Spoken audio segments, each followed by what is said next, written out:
La serre embaumait toujours l'été, même lorsque la neige de février recouvrait le paysage derrière ses parois de verre. Annabelle respirait l'air humide, saturé des parfums de jasmin, de rose et d'orchidées exotiques que son père faisait venir des coins les plus reculés du monde.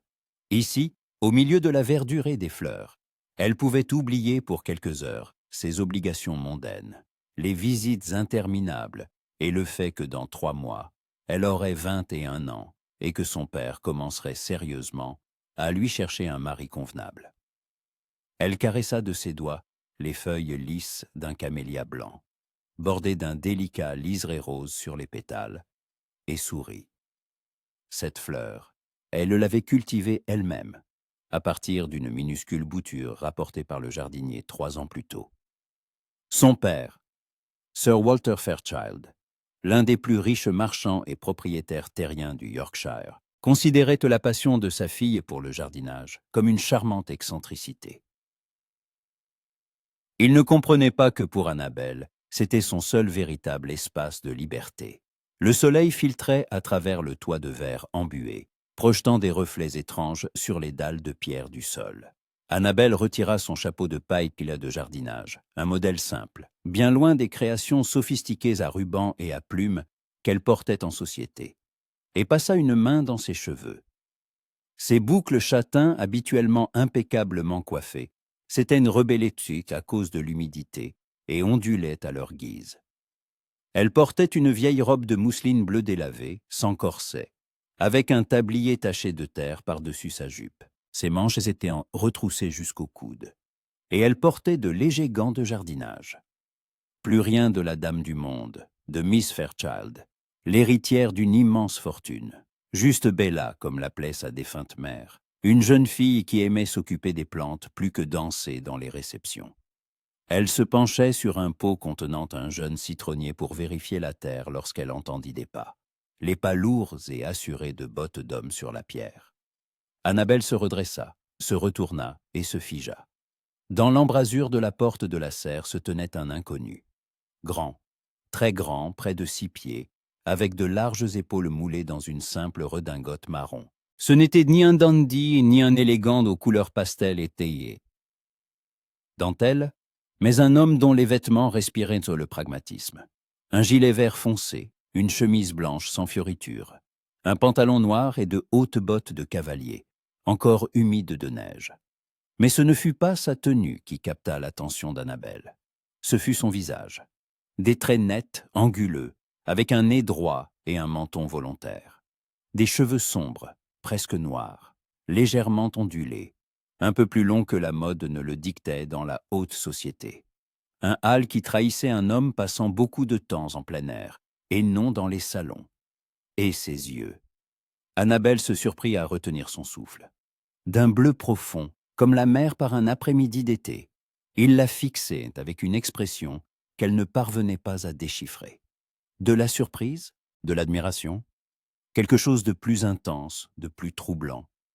Que sa voix était basse, agréable, avec un léger accent du Nord. Cotourvint, Annabelle reprit ses esprits, réalisant son apparence, débraillée, couverte de terre, tout à fait inconvenante pour une dame. Code 121. Tenta-t-elle de donner à sa voix une autorité que sa gouvernante lui avait enseignée. L'inconnu entra, et Annabelle remarqua sa démarche, aisée et confiante, mais sans l'affectation aristocratique, celle d'un homme habitué au travail physique, à l'action, plutôt qu'à l'oisiveté. « dit-il en s'inclinant légèrement. « Le nouveau régisseur du domaine. Sir Walter m'a engagé hier. Aujourd'hui, j'inspecte la propriété, je me familiarise avec l'exploitation. » Le régisseur, bien sûr. Annabelle se souvint que son père avait mentionné au petit déjeuner l'embauche d'un nouveau régisseur après le départ à la retraite du vieux Monsieur Collins. Mais elle s'était imaginé un homme âgé comme Collins et non pas cet homme-là. Code 124, dit-elle, essayant de retrouver une once de dignité. Code 25.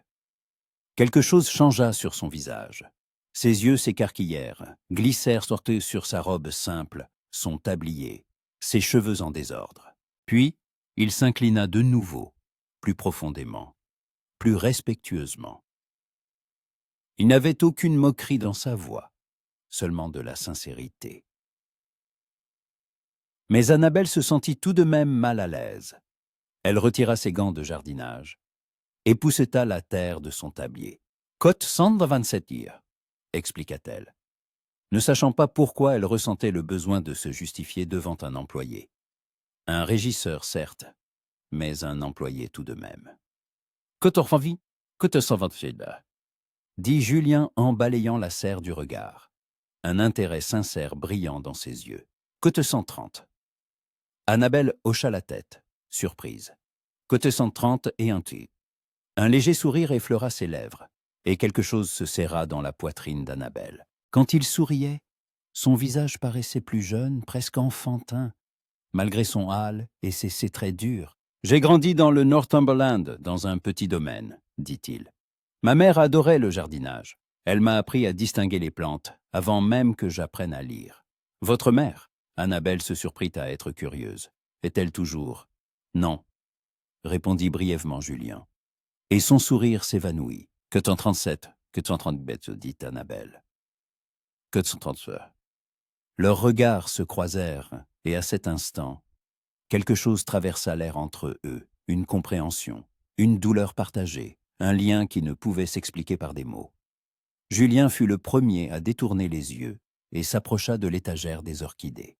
« Que 140 os, dit-il en touchant délicatement une fleur blanche aux veines violettes. Côté 141. Côté 142 ers. Annabelle s'approcha, oubliant les convenances. Je la cultive depuis 2 ans. Elle a fleuri pour la première fois la saison dernière. Alors vous avez du talent. Julien se tourna vers elle, et de nouveau ce regard, direct, ouvert, trop intense. Les orchidées sont capricieuses. Beaucoup de jardiniers échouent. Annabelle sentit le rouge lui monter aux joues. Était-ce le compliment ou sa proximité? Elle se tenait à 2 pas de lui, sentant son eau de Cologne mêlée à une odeur de cuir et d'air hivernal. « Quote 46, » murmura-t-elle. « Quote 147. »« Quote 188, » dit doucement Julien, et il y avait dans sa voix quelque chose qui fit battre le cœur d'Annabelle plus vite. Elle recula d'1 pas, prenant soudain conscience de l'incongruité de la situation. Elle, une jeune femme non mariée, seule dans une serre avec un homme, un inconnu, et qui plus est, un employé de son père. Ce serait un scandale si quelqu'un l'apprenait. « Je dois y aller, » dit-elle précipitamment. « Mon père m'attend pour le déjeuner. »« Bien sûr, Miss Fairchild. » Julien recula, redevenant formel, distant. « Pardonnez-moi pour cette intrusion. » Annabelle se dirigea vers la sortie, mais se retourna sur le seuil. Il se tenait au milieu des plantes, grand et sombre sur fond de verdure et de lumière, et la regardait partir avec cette même expression qu'elle avait vue plus tôt. Pas seulement de l'admiration, quelque chose de plus, quelque chose de dangereux.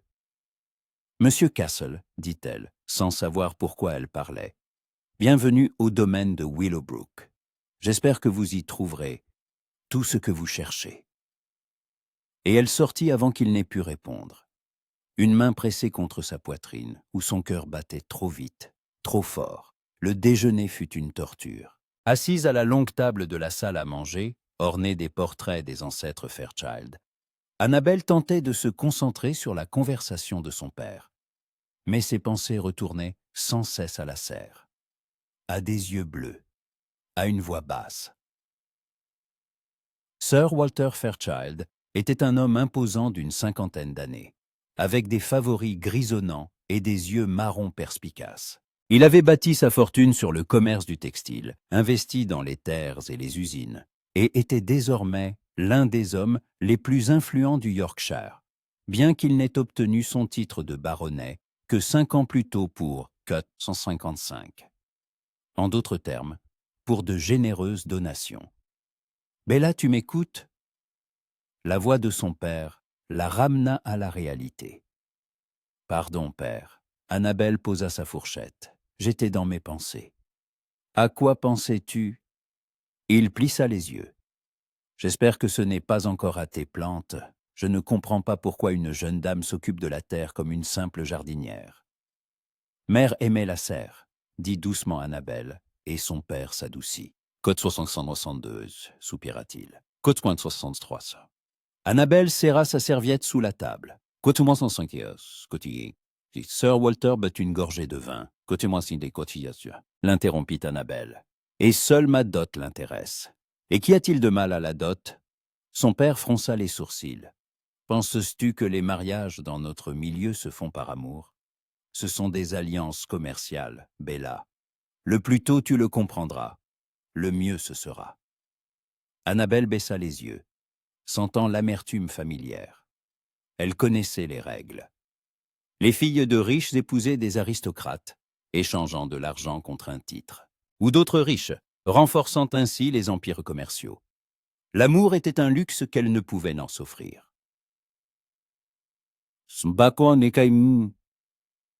D'ailleurs, en parlant d'affaires, son père changea de sujet, j'ai engagé un nouveau régisseur. Castle, Julian Castle. Jeune, mais avec d'excellentes recommandations.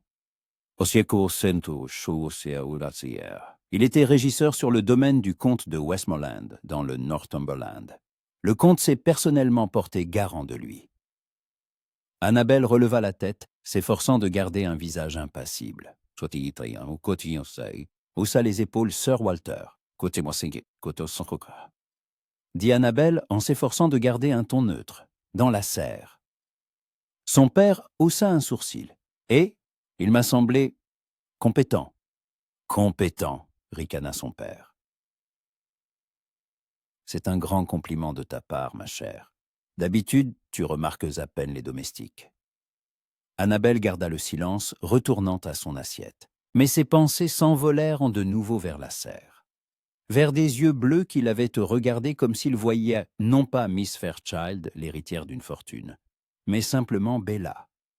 Une jeune fille qui aimait les plantes et souriait quand les camélias fleurissaient. Les jours suivants, Annabelle vécut dans une étrange attente. Elle se surprenait à tendre l'oreille au bruit de pas dans les couloirs, à scruter par les fenêtres donnant sur le jardin, espérant apercevoir une grande silhouette en redingote marron. Mais Julian Castle n'apparaissait pas. Il était absorbé par ses fonctions. Il inspectait les fermes, rencontrait les métayers, vérifiait les comptes. Annabelle entendait son père faire son éloge au dîner. Annabelle retournait chaque jour à la serre, se disant qu'elle devait s'occuper de ses plantes. Mais au fond d'elle, elle connaissait la vérité. Elle espérait le revoir. Et le 4e jour, son espoir fut comblé. C'était en fin de journée. Le soleil couchant teintait les parois de verre de la serre de tons or et roses. Annabelle arrosait les rosiers quand elle entendit les pas familiers. Elle se retourna. Julien se tenait sur le seuil, toujours dans sa simple redingote, mais cette fois sans chapeau. Le vent avait ébouriffé ses cheveux et le froid avait coloré ses joues. « Cotinotodets » s'inclina-t-il. « Je m'excuse de cette intrusion. Je ne savais pas. »« Ne vous excusez pas. » Annabelle posa l'arrosoir. « Côte 186. Côte 187. » Avoua Julien, et sa voix trahissait une incertitude qu'elle n'avait pas entendue auparavant. « Côte moins condamnatieguet. » Annabelle sentit son cœur se serrer de tendresse. « Côte 149, dit-elle en désignant l'étagère. « Je vais vous montrer toute la collection. » L'heure suivante, ils la passèrent au milieu des plantes. Annabelle lui parla des orchidées, de leur origine, de leurs soins, des caprices de chaque espèce. Julien écoutait attentivement, posant des questions pertinentes, partageant parfois ses propres observations. La conversation dériva des plantes au livre. Il s'avéra qu'ils aimaient tous deux la poésie de Wordsworth, puis à la musique. Julien avoua qu'il jouait du violon, bien qu'il n'ait pas pratiqué depuis longtemps. Annabelle raconta qu'elle jouait du piano, mais préférait Bach aux compositeurs italiens à la mode. Ils parlèrent ainsi jusqu'à ce que la nuit tombe et qu'un domestique vienne allumer les lampes dans la serre. La vue du domestique les ramena à la réalité. Annabelle se souvint des convenances, du fait qu'elle venait de passer une heure seule avec un homme dont elle ne savait presque rien. Je dois y aller, dit-elle en reculant. Mon père va s'inquiéter. Bien sûr. Julien recula à son tour, redevenant formel.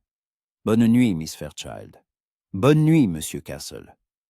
Elle partit, mais se retourna sur le seuil. Il se tenait sous une lampe, la lumière éclairant ses cheveux sombres et projetant des ombres sur son visage, aux traits nets. Et il la regardait avec une expression qui lui coupa le souffle. Pas seulement de l'admiration, pas seulement de l'intérêt, du désir. Un désir profond, dangereux, absolument déplacé. Et Annabelle, à sa grande horreur et à son grand ravissement, comprit qu'elle ressentait la même chose. Février laissa place à mars, et mars apporta avec lui les premiers signes du printemps. Les bourgeons gonflés sur les arbres, les flèches vertes des narcisses perçant la neige fondue, et des soirées de plus en plus longues où le soleil tardait à se coucher derrière les collines du Yorkshire. Il apporta aussi autre chose, une dangereuse habitude.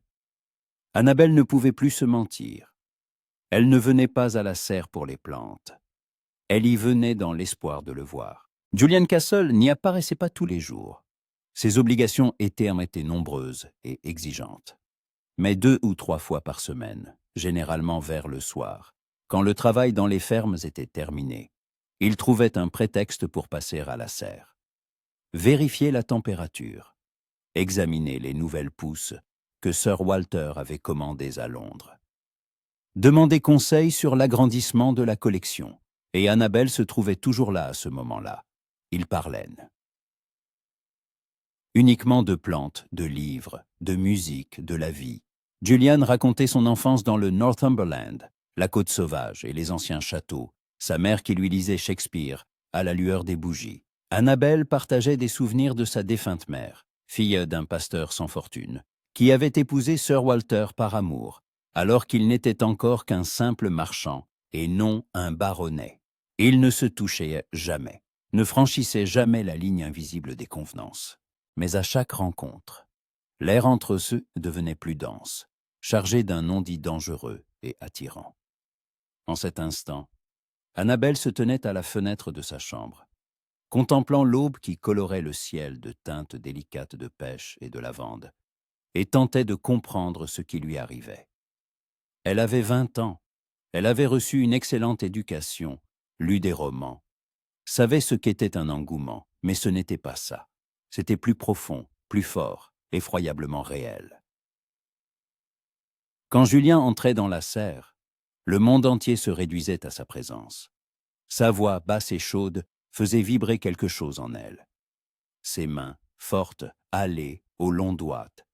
Elle les imaginait caresser son visage, ses cheveux, et ses pensées la faisaient rougir même seule. Et son regard, mon Dieu, son regard. Des yeux bleus qui la fixaient, comme si elle était la seule femme au monde. Pas Miss Fairchild avec son immense dot, pas un parti pour un mariage avantageux, simplement Bella. Un coup à la porte interrompit ses pensées. « Miss Annabelle ?» La voix de la femme de chambre, Hattie. « Votre bain est prêt, et Sir Walter a demandé de vous dire que des invités arriveront pour le déjeuner. » Des invités. Annabelle réprima un soupir. Et il faudrait donc de nouveau enfiler le masque de la dame du monde, sourire, entretenir une conversation vide, faire preuve de bonne manière et de modestie. « Merci, Hattie, j'arrive. » La robe que Hattie avait préparée était d'une fine mousseline couleur brume matinale, gris argenté, presque nacré.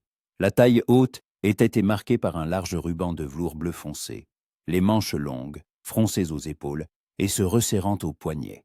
Le décolleté modeste, couvert d'un fin empiècement de dentelle.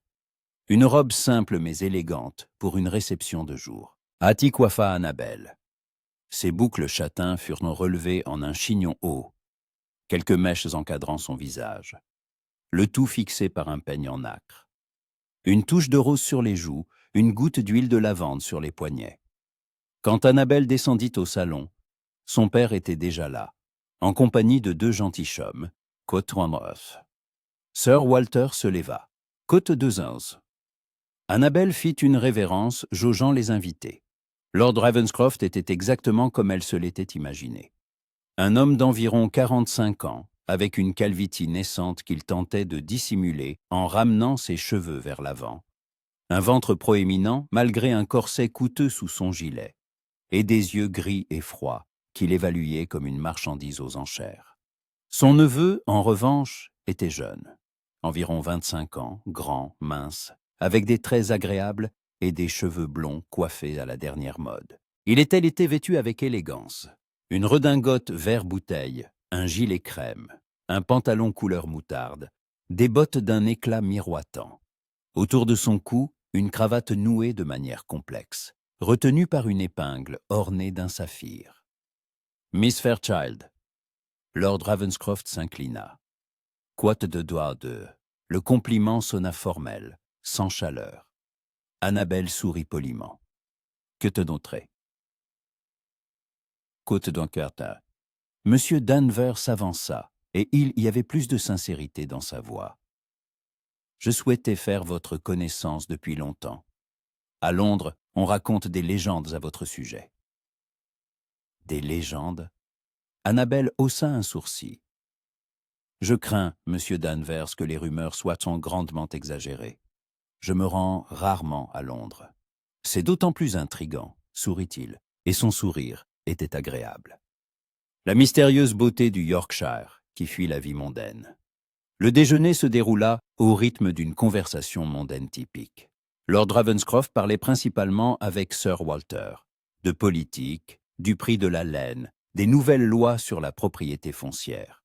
Monsieur Danvers tentait de divertir Annabelle avec des récits de la saison londonienne, des dernières premières théâtrales, des scandales de la haute société. Annabelle répondait, souriait, soutenait la conversation, mais ses pensées étaient loin, dans la serre, avec un homme en simple redingote marron et aux yeux bleus. Ce qui... La voix de M. Denver la ramena au présent, que Thomas. Annabelle voulait refuser, mais elle surprit le regard d'avertissement de son père. Elle comprenait. Ce n'était pas une invitation. C'était une épreuve. Son père considérait M. Denver comme un prétendant potentiel. Avec plaisir, M. Denver. Les jardins de Willowbrook étaient en effet splendides, même en mars, alors que la plupart des plantes dormaient encore. Des haies taillées au cordeau, des allées de gravier, une fontaine au centre de la roseraie, des statues de style classique. M. Danvers lui offrit son bras, et Annabelle l'accepta. Ils marchèrent lentement, accompagnés d'une servante, 3 pas derrière eux pour la bienséance. « Miss Fairchild » commença Philippe. « Permettez-moi d'être franc. Mon oncle souhaite que je me marie. Il estime qu'à 25 ans, il est temps de me ranger. Il a proposé plusieurs candidates et votre nom figurait parmi elles. » Annabelle apprécia sa franchise. « J'apprécie votre honnêteté, monsieur Denver. Philippe, je vous en prie, sourit-il. Si nous devons envisager un rapprochement, les formalités sont superflues. Ce que je veux dire, c'est que vous me plaisez. Vous ne ressemblez pas à ces beautés vides que j'ai rencontrées à Londres. Vous êtes intelligente, cultivée, vous avez vos propres centres d'intérêt. Vous déduisez cela après un seul déjeuner. » Une pointe d'ironie perçait dans la voix d'Annabelle. « Je le déduis de la manière dont vous écoutez, » dit Philippe sérieusement. « La plupart des dames écoutent en attendant leur tour de parler. Vous écoutez pour comprendre. C'est rare. » Ils arrivèrent devant la serre, dont les parois de verre scintillaient sous le soleil de mars. Annabelle s'arrêta contemplant le bâtiment familier, et son cœur se serra d'une douce douleur. « C'est votre serre ?» demanda Philippe. « Puis-je y jeter un œil ?» « Bien sûr. » Ils entrèrent, et Annabelle sentit immédiatement la différence. Avec Philippe, la serre n'était qu'un bel édifice rempli de plantes. Avec Julien, elle était un foyer, un refuge, un lieu où elle pouvait être elle-même. « Impressionnant, » dit Philippe en faisant le tour des étagères d'orchidées. « Côte de 25, côte de 26 itiados, » dit doucement Annabelle. « Côte de 27. » Philippe se retourna, surpris. « Côte de 20, côte de 21. » Il s'approcha, étudiant son visage. Vous êtes vraiment une femme peu commune, Miss Fairchild. Bella, se corrigea-t-il. La plupart des dames ont peur de se salir les mains. Je ne suis pas comme la plupart des dames. Annabelle se tourna vers les orchidées pour ne pas croiser son regard. Je le vois bien. Philippe garda le silence un instant, puis dit prudemment, Bella, je ne veux pas vous presser, mais mon oncle et votre père discutent de la possibilité d'une alliance entre nos familles. J'aimerais apprendre à mieux vous connaître. Pas comme une fiancée potentielle, mais comme une personne. Puis-je vous rendre visite? Vous écrire? Annabelle savait qu'elle devait accepter. Philippe était un bon parti, parent d'un lord, aisé, cultivé, agréable. Il ne la repoussait pas, ne lui inspirait aucun dégoût. Avec lui, elle pourrait construire une vie supportable. Mais quand elle s'imagina en sa femme, quelque chose en elle se révolta. Parce qu'il n'était pas l'homme qui faisait battre son cœur plus vite. Pas celui dont elle attendait la voix. Pas celui à qui elle pensait avant de s'endormir. Code 35, commença-t-elle. Mais une voix derrière elle la fit taire. Code 36. Annabelle se retourna. Julien se tenait sur le seuil de la serre, un carnet et un crayon à la main. Son visage était impénétrable, mais ses yeux les fixaient, elle et Philippe, avec une expression qui fit se serrer quelque chose dans la poitrine d'Annabelle. « Monsieur Castle. » Elle fit un pas vers lui. « Vous vouliez quelque chose ?»« Je m'excuse de cette intrusion, » dit Julien formellement. « Sir Walter m'a demandé de dresser un inventaire des plantes pour l'assurance. Je ne savais pas que la serre était occupée. »« C'est mon régisseur, » expliqua Annabelle en s'adressant à Philippe. Cote 242C. Julien s'inclina correctement, respectueusement, comme un employé doit le faire devant un gentilhomme. Mais Annabelle vit la tension dans ses épaules, sa mâchoire serrée. Monsieur Danvers. Castle. Philippe hocha la tête nonchalamment, le regardant à peine. Pour lui, le régisseur n'était qu'un domestique, indigne d'attention. Annabelle voulut partir, mais quelque chose la retint. Elle se tourna vers Julien. « Qu'as-tu dans cette toi ?» Leurs regards se croisèrent un instant, et dans ce bref échange, il y eut plus d'intimité que dans toute l'heure passée avec Philippe. Côté 248 os, dit doucement Julien. T'es 249 hier. Annabelle sortit, sentant son cœur battre trop fort. Le reste de la journée se déroula dans un brouillard. Philippe et son oncle partirent avant le dîner. Sir Walter était satisfait. Que 250 os, disait-il à table. Que 251. Que 252 os, répondit Annabelle d'une voix sans vie.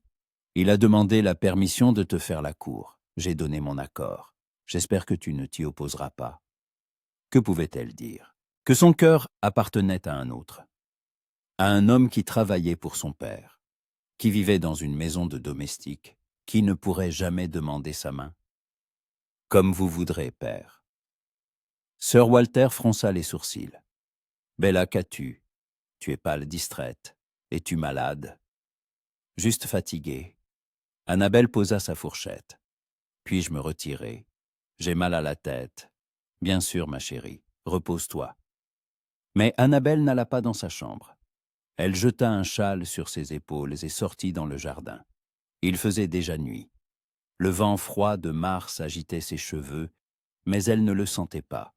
Ses pas la menèrent d'eux-mêmes à la serre. À l'intérieur, une lumière brûlait. Une seule lampe sur une table près de la fenêtre. Et là, penché sur un carnet, était assis Julien. Il leva la tête quand elle entra et se mit debout. « Que 260. Annabelle ferma la porte derrière elle. « Que 261. Une piètre excuse. Et ils le savaient tous les deux. Julien la regarda longuement, puis contourna lentement la table, s'approchant. « Monsieur Danvers ?» Sa voix était basse, prudente. Il semble un digne gentilhomme. « Oui. » Annabelle ne le quittait pas des yeux. « Très digne. Votre père approuve ?»« Totalement. Alors j'acceptais mes félicitations. » Julien s'arrêta à un pas d'elle. « Je suis sûr que vous serez très heureuse. » Annabelle laissa échapper un rire bref et amer. Heureuse? Pensez-vous qu'il soit question de bonheur? De quoi d'autre, alors? Julian pencha la tête, étudiant son visage. Du devoir, des convenances, de ce qu'on attend de la fille de Sir Walter Fairchild. Annabelle se détourna, s'approchant de l'étagère des orchidées. D'un mariage raisonnable avec un homme convenable d'une famille convenable. Mais pas d'amour, dit doucement Julien derrière elle. Annabelle se figea, la main posée sur la feuille lisse d'une orchidée. Côté de 50 côté nocéos. La question était simple, mais chargée d'une telle douleur qu'Annabelle se retourna. Julien se tenait sous la lampe, la lumière éclairant son visage, accentuant ses pommettes saillantes, son nez droit, ses lèvres serrées en une fine ligne. Et ses yeux bleus la regardèrent avec une telle angoisse, un tel désir, que son souffle se coupa. « Coton sieto » murmura Annabelle. « Coton sanie » Il fit un pas de plus. « Coton tinti, coton docassa » La voix d'Annabelle tremblait. « Et vous êtes le régisseur, si, termina-t-il. Un domestique, un homme qui vit du salaire de votre père. Ce n'est pas ce que je... Mais c'est la vérité. » Julien était maintenant tout près, dangereusement près. Il y a un abîme dit entre nous, un abîme infranchissable. Je sais, souffla Annabelle. Je le sais. Chaque jour, je me dis que je dois cesser de venir ici, que je dois oublier, mais je ne peux pas. Bella. Il prononça son nom comme une prière. Ne faites pas ça. Ne dites pas ce que nous ne pouvons nous permettre de dire, ni l'un ni l'autre. Pourquoi? Elle leva les yeux, les larmes lui brûlant les paupières. Pourquoi devrais-je me taire? Prétendre que je ne ressens pas ce que je ressens? Épouser Philippe ou un autre gentilhomme convenable et passer le reste de ma vie à penser à toi? Le dernier mot s'était échappé. Cote 293 ou passe cote 194 Bitsia. La barrière de la formalité s'était effondrée. Julien ferma les yeux. Ses mains se serrèrent en poing. « Tu ne peux pas vouloir ça. » Sa voix était rauque. « Je ne peux rien t'offrir, ni titre ni position. Le salaire d'un régisseur, c'est tout ce que j'ai. Ton père me détruirait s'il apprenait que j'ai osé. » Osé quoi? Annabelle fit un pas vers lui, et il n'y avait plus que quelques centimètres entre eux. « Que te contentais-tu? Que te dantimayenne » souffla Julien. « Que te 300, que te 300 » murmura Annabelle, et elle fit ce dont elle rêvait depuis des semaines. Elle posa sa main sur sa poitrine. Sous sa paume, son cœur battait. Vite, fort. Julien recouvrit sa main de la sienne, chaude, grande, cailleuse par le travail. « Que te 302 » Il y avait de l'angoisse dans sa voix. Si nous franchissons cette ligne, il n'y aura pas de retour en arrière. Je ne veux pas de retour en arrière. Elle leva sa main libre, toucha son visage, sa joue rêche, sa mâchoire forte. Julien frissonna sous son contact, ses yeux se fermèrent.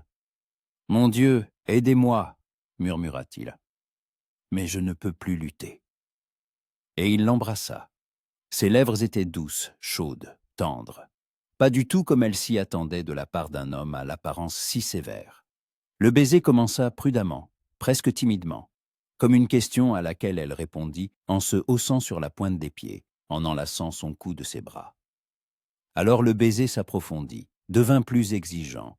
Les mains de Julien enserrèrent sa taille, la rapprochèrent, si près qu'elle sentait chaque ligne de son corps à travers la fine mousseline de sa robe. Le monde cessa d'exister. Il ne restait plus que deux, enlacés, au milieu des orchidées et des roses, s'embrassant avec le désespoir de ceux qui savent que c'est peut-être leur unique chance. Quand ils se séparèrent enfin, ils étaient tous deux à bout de souffle. Julien appuya son front contre le sien, ses mains la tenant toujours. « Qu'avons-nous fait » murmura-t-il. « Ce que nous aurions dû faire depuis longtemps » répondit Annabelle, en effleurant ses lèvres du bout des doigts. Il attrapa sa main, lui baisa la paume. « Ton père me tuera s'il l'apprend. » « Alors il ne l'apprendra pas » Annabelle s'écarta, le regardant dans les yeux. Côte trointe Cotovos. Julien eut un sourire amer. Côte troite Cototobadas, l'interrompit Annabelle. Je le sais, mais il doit y avoir un moyen. Il le faut. Julien prit son visage entre ses mains, plongea son regard dans le sien. Je ne veux pas détruire ta vie. Tu la sauves, murmura Annabelle. Ne le comprends-tu pas? Sans toi, je ne fais qu'exister. Avec toi, je vis. Il l'embrassa de nouveau, brièvement, tendrement. Que te 319, promit-il. Que te 320. Le bruit de pas à l'extérieur les fit s'écarter brusquement. Julien se précipita vers la table, attrapa son carnet. Annabelle se tourna vers les orchidées, feignant d'examiner une feuille. La porte s'ouvrit. Hamden, le majordome, entra. « Côte trois bondion, s'inclina-t-il. Sir Walter m'a chargé de vous dire qu'il se fait tard. Vous devriez rentrer. Bien sûr, Hamden. La voix d'Annabelle était étonnamment calme. Côte 324, côte 325. Annabelle hocha la tête, jeta un dernier regard à Julien. Leurs yeux se croisèrent un instant, pleins de promesses et d'inquiétude, et sortit. Dans le couloir menant à la maison, elle s'appuya contre le mur de pierre froide, une main sur ses lèvres qui se souvenaient encore de ses baisers. Qu'avait-elle fait? Elle était tombée amoureuse d'un homme qu'elle ne pouvait pas avoir, avait franchi une ligne infranchissable. Mais en se remémorant ses caresses, ses mots, la façon dont il la regardait, elle sut qu'elle ne regrettait rien, que le monde entier soit contre eux, que son père soit furieux, que la société la condamne. Julian Castle était devenu son choix, et elle se battrait pour ce choix, quoi qu'il arrive. Dans la bibliothèque, Sir Walter était assis près de la cheminée, avec un verre de brandy. « Ah, Bella !» Il leva les yeux. « Assieds-toi. Nous devons parler. » Annabelle s'assit, essayant de calmer les battements frénétiques de son cœur. « Côte 328, commença son père. « Côte 329. 2 mois. Elle n'avait que 2 mois. Père, commença Annabelle, mais il leva une main. Je sais ce que tu vas dire, que tu ne l'aimas pas, qu'il t'est inconnu. Mais Bella, l'amour viendra, ou du moins l'affection, et le respect et les intérêts communs sont plus importants que la passion. C'est Nama. Si seulement il savait ce qu'elle entendait maintenant par passion. Que te trois, dit doucement Annabelle, que te trois ça. Sir Walter but une gorgée de brandy. Que te trois ça. Cette nuit-là, Annabelle resta éveillée, fixant l'obscurité, pensant à des yeux bleus, à des bras forts, à un baiser qui avait tout changé. 2 mois. En 2 mois, l'on pouvait faire beaucoup de choses. Aimer, perdre. Trouver un moyen d'être ensemble ou tout perdre en essayant. Et dans la maison du régisseur, dans la petite chambre au-dessus des écuries, Julian Castle ne dormait pas non plus, tenant dans sa main un mouchoir qu'Annabelle avait laissé tomber dans la serre. Il respirait le léger parfum de lavande, fermait les yeux et la voyait, belle, inaccessible, la seule femme qu'il ait jamais aimée. Et il savait qu'il était prêt à tout, perdre son poste, sa position, même sa vie, pour ne pas la perdre, elle. La bataille ne faisait que commencer, et aucun d'eux n'avait l'intention de se rendre. Avril arriva avec ses pluies et ses promesses. Promesses de printemps. Les narcisses couvraient les collines de tapis dorés, les pommiers du jardin se paraient de fleurs blancs rosées. Les hirondelles revenaient des pays chauds pour construire leur nid sous les corniches, et promesses que 2 amants se faisaient à voix basse, dans des moments volés, à l'abri des regards. Ils étaient devenus plus prudents. Dangereusement prudents. Annabelle venait à la serre chaque soir à la même heure après le dîner, quand son père se retirait dans sa bibliothèque avec un cigare et ses contes. Julien y apparaissait comme par hasard, avec un nouveau prétexte. Vérifier le chauffage, examiner les nouvelles pousses, noter des données pour un rapport. Mais tous deux connaissaient la vérité. L'heure passée dans la serre était devenue leur monde secret. Ils parlaient de livres, de musique, de la vie. Julien racontait son travail, ses projets pour améliorer les fermes, ses rencontres avec les métayers. Annabelle partageait ses pensées sur les plantes, lui lisait à voix haute des poèmes de Coleridge qu'elle aimait, et ils se touchaient, prudemment, furtivement, mais de plus en plus souvent. Sa main sur sa taille colle quand il l'aidait à atteindre une étagère supérieure. Ses doigts ajustant le col de sa chemise. Leurs lèvres se rencontrant dans de brefs baisers avides, quand la tension devenait insupportable. Chaque contact était un risque. Chaque baiser, un jeu avec le feu. Mais il ne pouvait nous s'arrêter. En cet instant, Annabelle se tenait à la fenêtre de sa chambre, regardant la pluie ruisseler sur la vitre et compter les heures jusqu'au soir, jusqu'au haut moment où elle pourrait le revoir. Un coup à la porte l'attira de ses rêveries. « Entrez !» Hattie entra avec une robe soigneusement pliée sur ses bras. « Miss Annabelle, voici votre robe pour aujourd'hui. Monsieur Danvers arrivera vers midi. » Philippe. Annabelle réprima un soupir. Il venait 2 fois par semaine depuis 3 semaines, apportant des fleurs, des livres, des boîtes de chocolat de Londres. Il l'invitait à se promener, lui lisait des poèmes, la divertissait avec des ragots mondains. Il était attentionné, cultivé, poli, le cavalier idéal. Et chacune de ses visites donnait à Annabelle l'impression d'être une imposture. La robe préparée par Hattie était d'un fin coton couleur crème, brodée de fils d'or sur l'ourlet, de délicates feuilles et fleurs. Les manches courtes et bouffantes étaient resserrées par un ruban de satin couleur miel, qui marquait également la taille haute. Le décolleté était bordé d'une dentelle faite à la main, une robe de printemps, claire, innocente, appropriée pour la visite d'un prétendant. Hattie coiffa Annabelle en douces boucles, rassemblées sur le côté et fixées par un peigne en ambre. Quelques fines mèches près des tempes, le reste tombant en une vague sur son épaule. Simple, mais élégant. Quand Annabelle descendit au salon, Philippe était déjà là, en conversation avec Sir Walter. Il se leva à son apparition, et son visage s'illumina d'un sourire.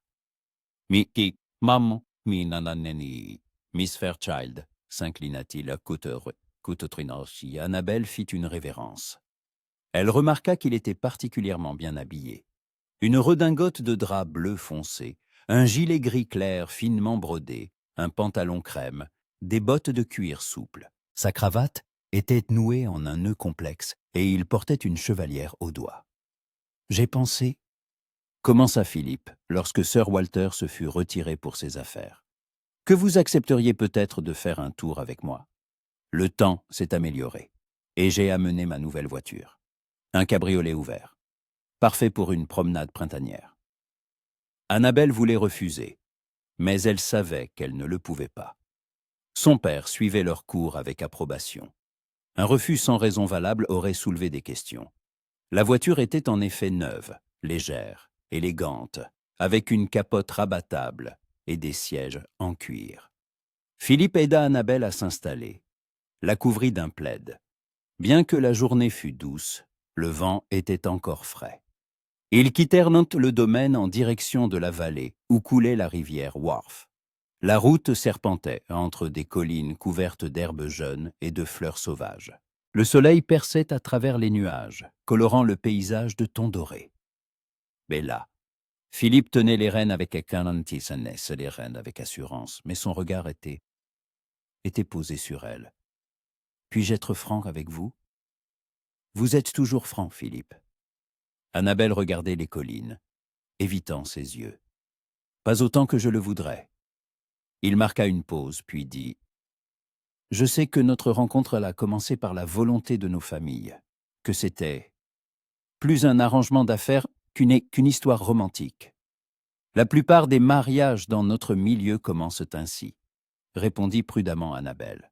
« Oui, mais je veux que le nôtre soit différent. » Philippe arrêta le cheval, stoppant la voiture dans un endroit pittoresque, offrant une vue sur la vallée. Mais là, au cours de ces semaines, je me suis sincèrement attaché à vous. Vous êtes intelligente, bonne, intéressante. Avec vous, je peux être moi-même, et non jouer le rôle d'un dandy mondain. Annabelle sentit une pointe de culpabilité. Il était sincère. Si sincère que cela lui faisait mal. « Philippe, laissez-moi finir. » Il se tourna vers elle, prenant sa main dans la sienne. Je sais que vous ne m'aimez pas. Pas encore. Mais j'espère qu'avec le temps, l'affection pourra se transformer en quelque chose de plus. Je suis prête à s'attendre, à être patient, à vous prouver que je peux vous rendre heureuse. » Ses yeux la regardèrent avec tant d'espoir, tant de sincérité, qu'Annabelle eut envie de pleurer. Il méritait la vérité. Il méritait une femme qui l'aimerait de tout son cœur. Mais cette femme n'était pas elle. « Vous êtes très bon, Philippe, » dit-elle doucement, « et j'apprécie votre honnêteté. Mais je dois être honnête avec vous aussi. Je ne suis pas sûr de pouvoir vous donner ce que vous cherchez. » Quelque chose changea sur son visage. De la déception? De la douleur? Y a-t-il quelqu'un d'autre? Demanda-t-il sans détour. Annabelle se figea. Il ne pouvait pas savoir. Personne ne savait. Ils avaient ainsi été si prudents. Pourquoi demandez-vous cela? Parce que lorsque vous me regardez, Philippe relâcha sa main. Il n'y a pas dans vos yeux cette flamme que je vois quand vous parlez de vos plantes ou de musique. Vous êtes polie, même amicale, mais pas amoureuse. Et je commence à penser que votre cœur est déjà pris. Annabelle se détourna, regardant la vallée où la rivière argentée serpentait entre des rives verdoyantes. « Mon cœur est compliqué, » dit-elle enfin. « Ce que je ressens et ce que je dois faire sont deux choses différentes. » « Il y a donc quelqu'un ?» Philippe s'adossa au siège. Côte 363. Annabelle ne répondit pas, et son silence fut plus éloquent que n'importe quel mot. « Bella !» Philippe se tourna vers elle. « Je ne vous demanderai pas qui il est, ce sont vos affaires. Mais je vous dirai ceci. Je veux toujours demander votre main, même en sachant que vous en aimez un autre. » Annabelle le dévisagea, stupéfaite. « Pourquoi ? » ?»« Parce que je crois qu'avec le temps, vous pourrez l'oublier. Ou du moins, apprendre à vivre sans lui. » Philippe reprit les rênes. « Et parce que je suis prête à attendre que vous m'aimiez, même si cela prend des années. Un mariage fondé sur le respect et l'amitié. Peut-être heureux, Bella. Peut-être pas passionné, mais heureux. » Et dit qui? Annabelle garda le silence tout le chemin du retour, digérant ses paroles. Philippe lui offrait une issue, sûre, raisonnable, socialement acceptable. Elle pourrait l'épouser, vivre dans le confort et le respect. Oublier progressivement Julien. Ou essayer d'oublier. Mais quand elle s'imagina en femme de Philippe, dans une maison étrangère, dans un lit étranger, avec une bague au doigt qui la liait à un homme qu'elle n'aimait pas, quelque chose en elle se révolta. Non, elle ne pouvait pas. Pas maintenant qu'elle savait ce qu'était que le véritable amour. Le soir ne pouvait arriver assez vite.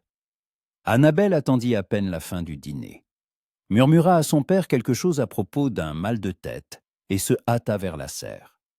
Julien était déjà là, debout près de la fenêtre, regardant le crépuscule.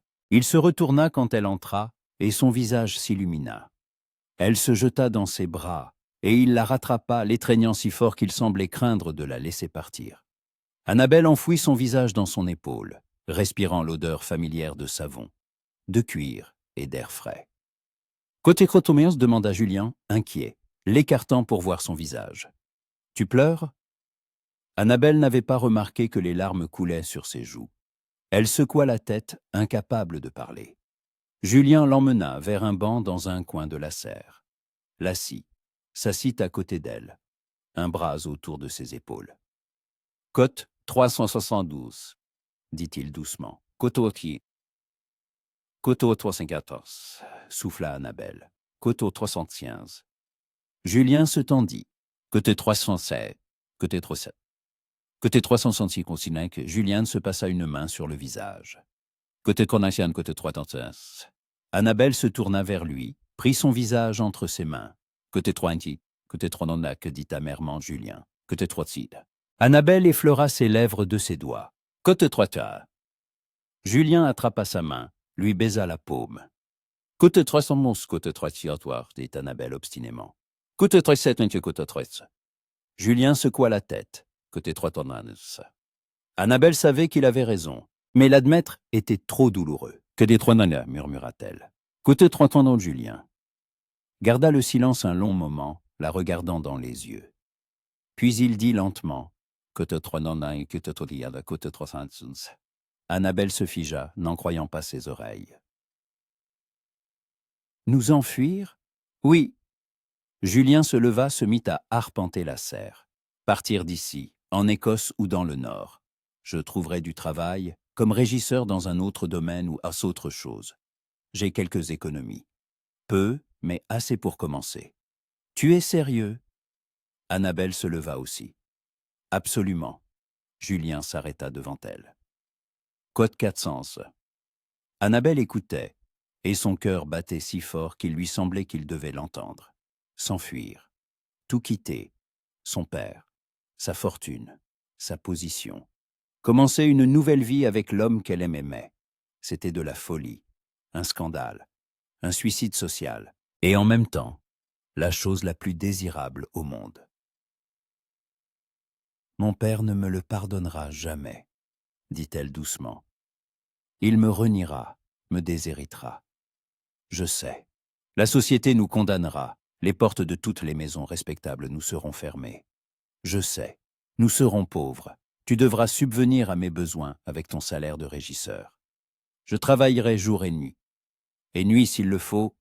Julien prit ses mains dans les siennes. Bella, je ne te demande pas de décider maintenant. C'est un choix immense et tu dois être sûr. Mais sache que si tu acceptes, je ferai tout ce qui est en mon pouvoir pour que tu ne le regrettes jamais. Annabelle le regardait. Cet homme fort et fier, qui ne lui offrait ni richesse ni titre, mais seulement lui-même. Et c'était plus que tout l'or du monde. J'ai besoin de temps pour réfléchir, murmura-t-elle. Tu as le temps. Julien l'attira contre lui, l'enlaça. Mais pas trop. Danvers fera sa demande dans 1 mois, si j'ai bien compris les allusions de ton père. Nous devons décider avant cela. 1 mois. 4 semaines entre elle et le choix qui changerait toute sa vie. Ils restèrent enlacés, au milieu des orchidées et des roses, écoutant le bruit de la pluie contre les vitres. Et Annabelle sut que le temps de la réflexion touchait à sa fin. Bientôt, elle devrait choisir entre le devoir et l'amour, entre la raison et le cœur. Et elle savait déjà ce qu'elle choisirait. Les jours suivants se déroulèrent dans un étrange brouillard.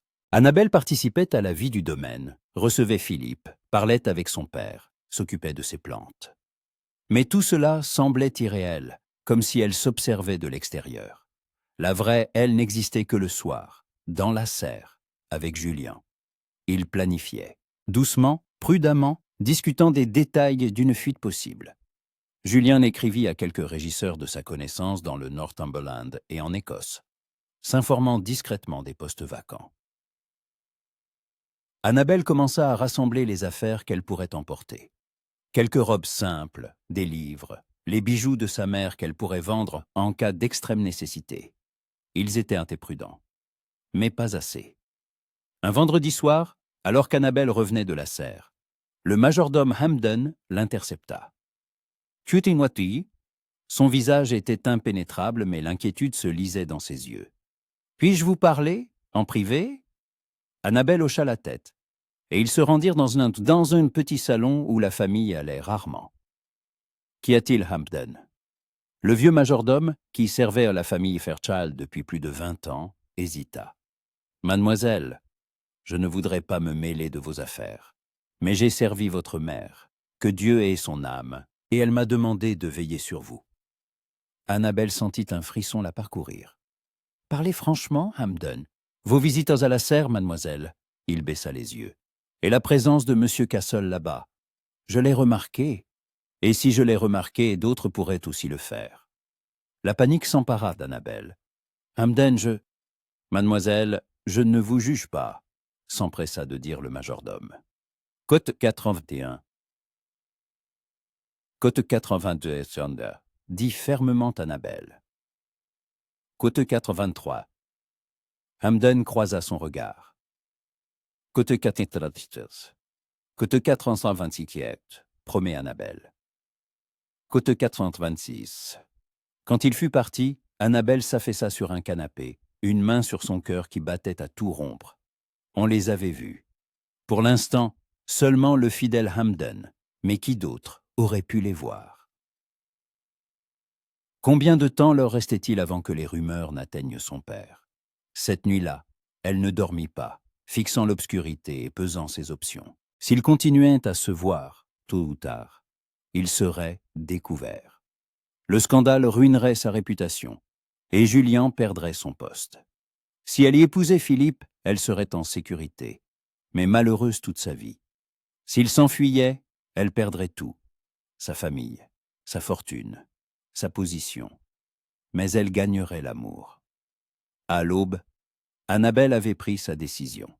Le soir suivant, dans la serre, elle dit à Julien. Kotker 27. Il se figea debout près de l'étagère des rosiers et se retourna lentement. Tu es sûr? Bella, comprends-tu ce que cela signifie?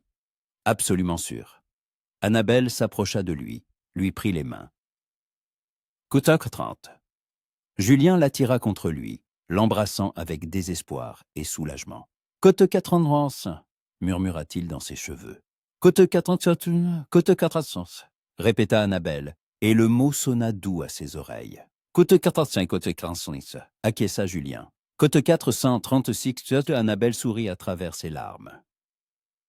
Côte 437. Côte 438 chaud. Julien toucha son visage. Côte 300, côte cos, dit fermement Annabelle. Côte cos. Ils passèrent le reste de la soirée à planifier chaque détail. Julien prendrait une voiture et des chevaux sous prétexte d'un déplacement dans un domaine voisin pour rencontrer un autre régisseur. Annabelle dirait à son père qu'elle se rend chez une amie, la fille du vicaire du village voisin, et qu'elle y passera la nuit. Ils se retrouveraient sur une vieille route, à 1 mile du domaine, à l'aube, un mercredi. Le temps que son père découvre son absence, il serait déjà loin. Côte 442, murmura Annabelle alors qu'ils se disaient au revoir à la porte de la serre. Dans 1 semaine, nous serons libres. Dans 1 semaine, répéta Julien en l'embrassant une dernière fois. Côte 405. Elle rentra dans la maison, une main sur ses lèvres pour garder la chaleur de son baiser. 7 jours, 168 heures entre elle et une nouvelle vie.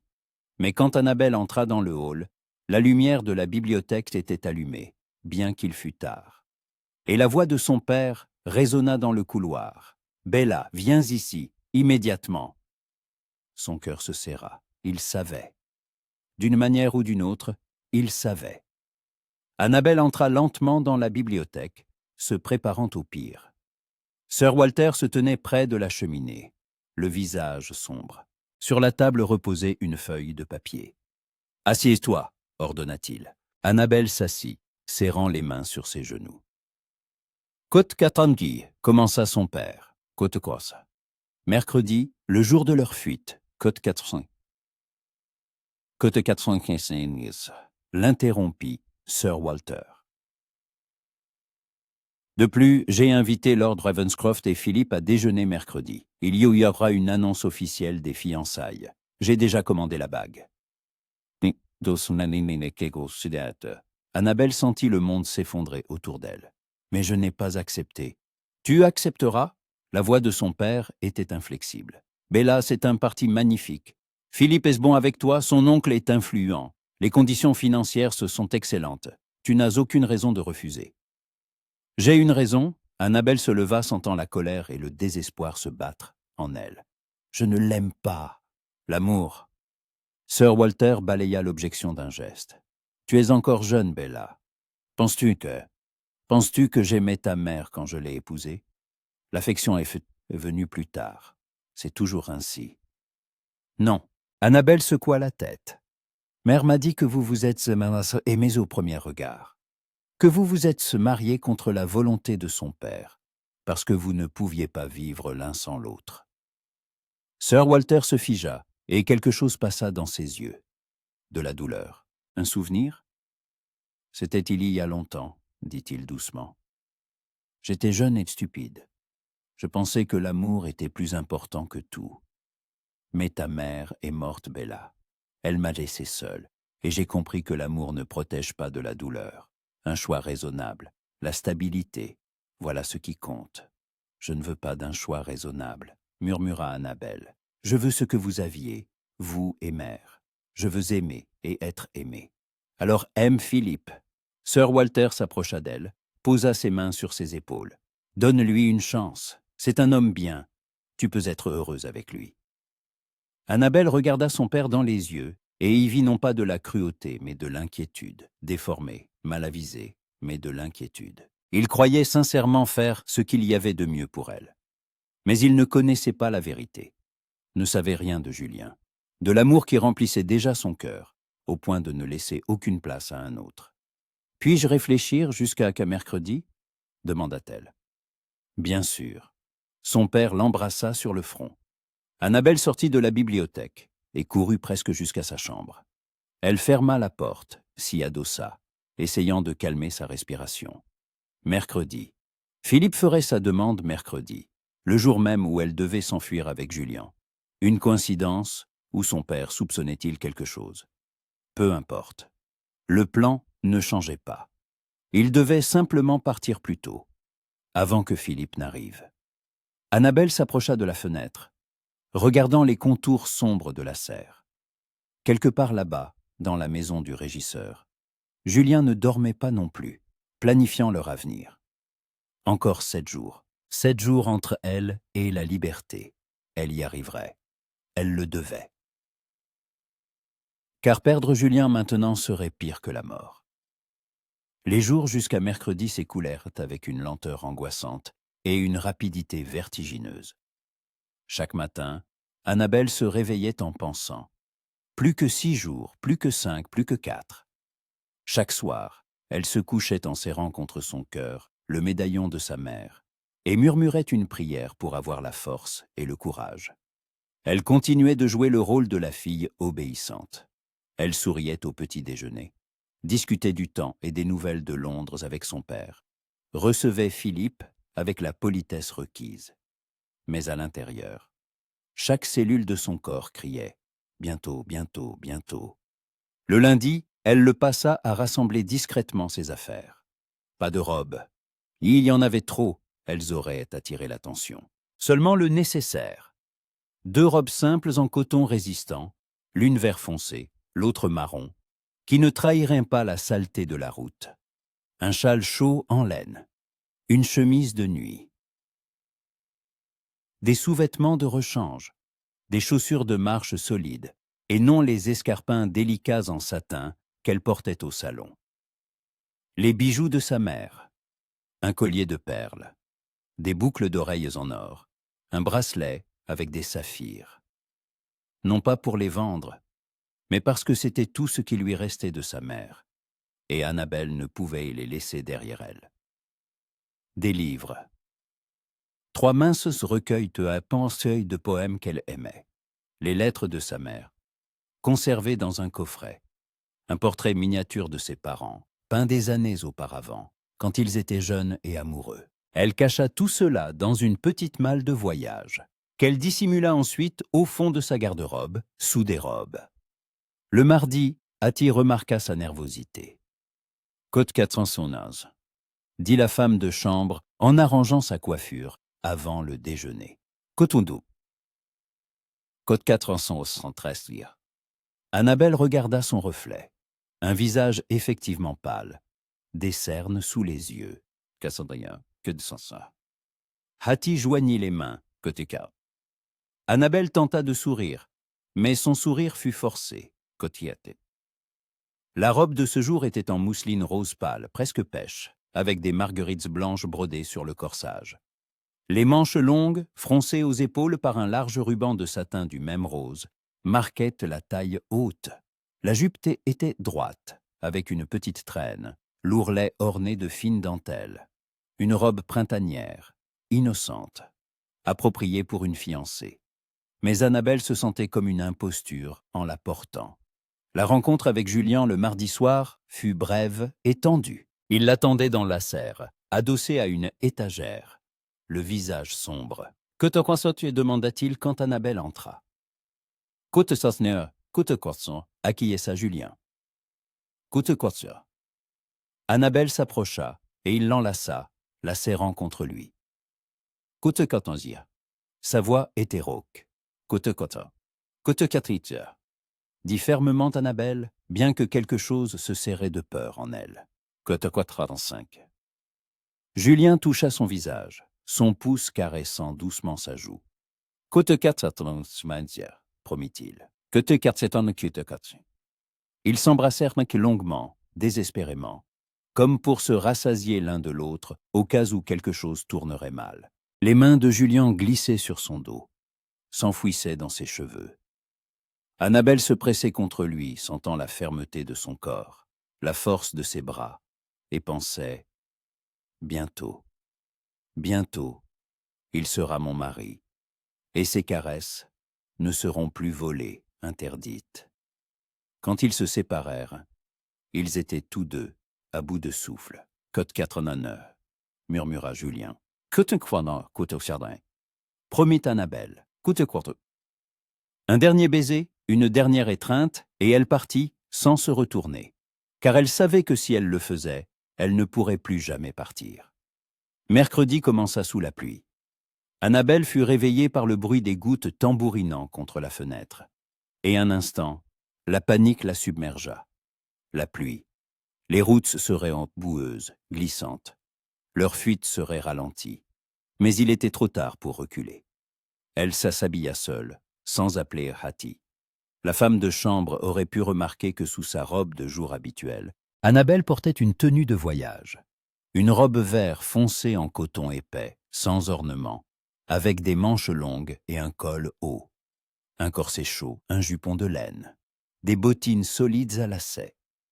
Par-dessus tout cela, une robe du matin habituelle en mousseline gris clair, avec des rubans bleus, assez ample pour cacher les couches supplémentaires de vêtements.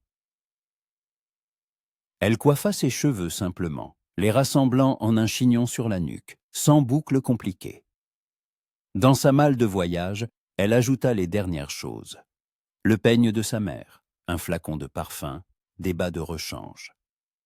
Elle descendit pour le petit déjeuner, la malle à la main. Son père était déjà à table, lisant le courrier du matin. « Bonjour, Bella. » Il leva les yeux. « Qu'est-ce que tu as là ?»« Je vais chez Lydia Harper, père. » Annabelle s'efforça de garder une voix naturelle. « Côte gatasa, côte katei. » Son père fronça les sourcils. « Côte kantsa, côte knitserassia. » Annabelle s'assit, se versa du thé avec des mains tremblantes. « Mais j'ai promis à Lydia, nous ne nous sommes pas vus depuis 3 semaines. Je serai de retour à 3 heures. Est-ce que ça ira ?» Sir Walter étudia son visage, et Annabelle pria pour qu'il ne remarque pas sa nervosité. « Côte 501, » dit-il enfin. « Côte 502. »« Côte 503, ça, » mentit Annabelle. « Côte 564. » Son père hésita, puis acquiesça. « Côte 5, côte 6. » Le mensonge lui brûlait la langue, une promesse qu'elle n'avait pas l'intention de tenir. Mais Annabelle se força à sourire, à boire son thé, à manger un morceau de toast, bien que chaque bouchée lui fût difficile. Enfin, le petit déjeuner se termina. Sir Walter se retira dans sa bibliothèque. Annabelle monta dans sa chambre, enfila un manteau chaud à capuche, prit sa malle. En descendant l'escalier, elle s'arrêta un instant, contemplant le hall. Cette maison avait été son foyer toute sa vie. C'est ici qu'elle était née, qu'elle avait grandi, qu'elle avait appris à marcher sur ce sol de marbre, à glisser sur la rampe de cet escalier. C'est ici que sa mère avait vécu, que les souvenirs étaient conservés. Elle quittait tout cela, pour toujours. Annabelle cligna des yeux pour chasser les larmes et sortit sur le perron, où la voiture l'attendait. « Bonjour, Miss Annabelle. » Le vieux cocher Thomas l'aida à monter. Côte 508, côte 9. Annabelle prit une profonde inspiration. Côte 507. Thomas hocha la tête sans poser de questions, et la voiture s'ébranla. La pluie s'intensifia, tambourinant sur le toit. Annabelle regardait par la fenêtre les paysages familiers qui défilaient. Les prairies, les collines, les fermes de son père. C'était la dernière fois qu'elle voyait tout cela. Quand la voiture tourna sur la route du Nord, Le cœur d'Annabelle se mit à battre si fort qu'il lui semblait que le monde entier devait l'entendre. Et c'est là qu'elle le vit. Julien se tenait sous le vieux chêne, tenant par la bride 2 chevaux attelés à une légère voiture de voyage. Il portait un manteau sombre, trempé par la pluie, ses cheveux collés à son front. Mais quand il vit sa voiture, son visage s'illumina. « 1450 » dit Annabelle. La voiture s'arrêta. Julien s'approcha, ouvrit la portière, lui tendit la main. Et c'est alors qu'Annabelle vit l'expression sur le visage de Thomas. Le choc, la compréhension, la déception.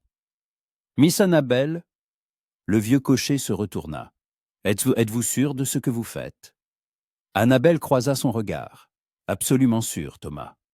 Sir Walter sera... » Il s'interrompit, secouant la tête. « Que Thomas son est. » La voix d'Annabelle se brisa. « Dites-lui que je l'aime, mais que je ne peux pas vivre la vie qu'il a choisie pour moi. Dites-lui que je lui demande pardon. Mademoiselle, s'il vous plaît, ô Thomas, vous avez connu ma mère. Elle aurait compris. » Le vieux cocher garda le silence, puis hocha lentement la tête. « Oui, mademoiselle, la défunte Madame Fairchild aurait compris. Elle aussi a choisi l'amour. » Annabelle sentit les larmes lui brûler les yeux. Elle se pencha et embrassa Thomas sur la joue. « Merci pour tout. » Puis elle prit la main de Julien et sortit de la voiture. Les heures suivantes furent floues, comme le paysage derrière la fenêtre de la voiture qui filait. La pluie, la route, le martèlement des sabots. Julien menait les chevaux rapidement mais prudemment, contournant les flaques et les nids de poules.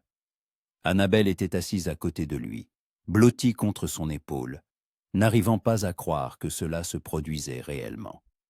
Ils l'avaient fait. Ils s'étaient enfuis. Ils avaient tout laissé derrière eux, son père, la richesse, Philippe, les attentes de la société.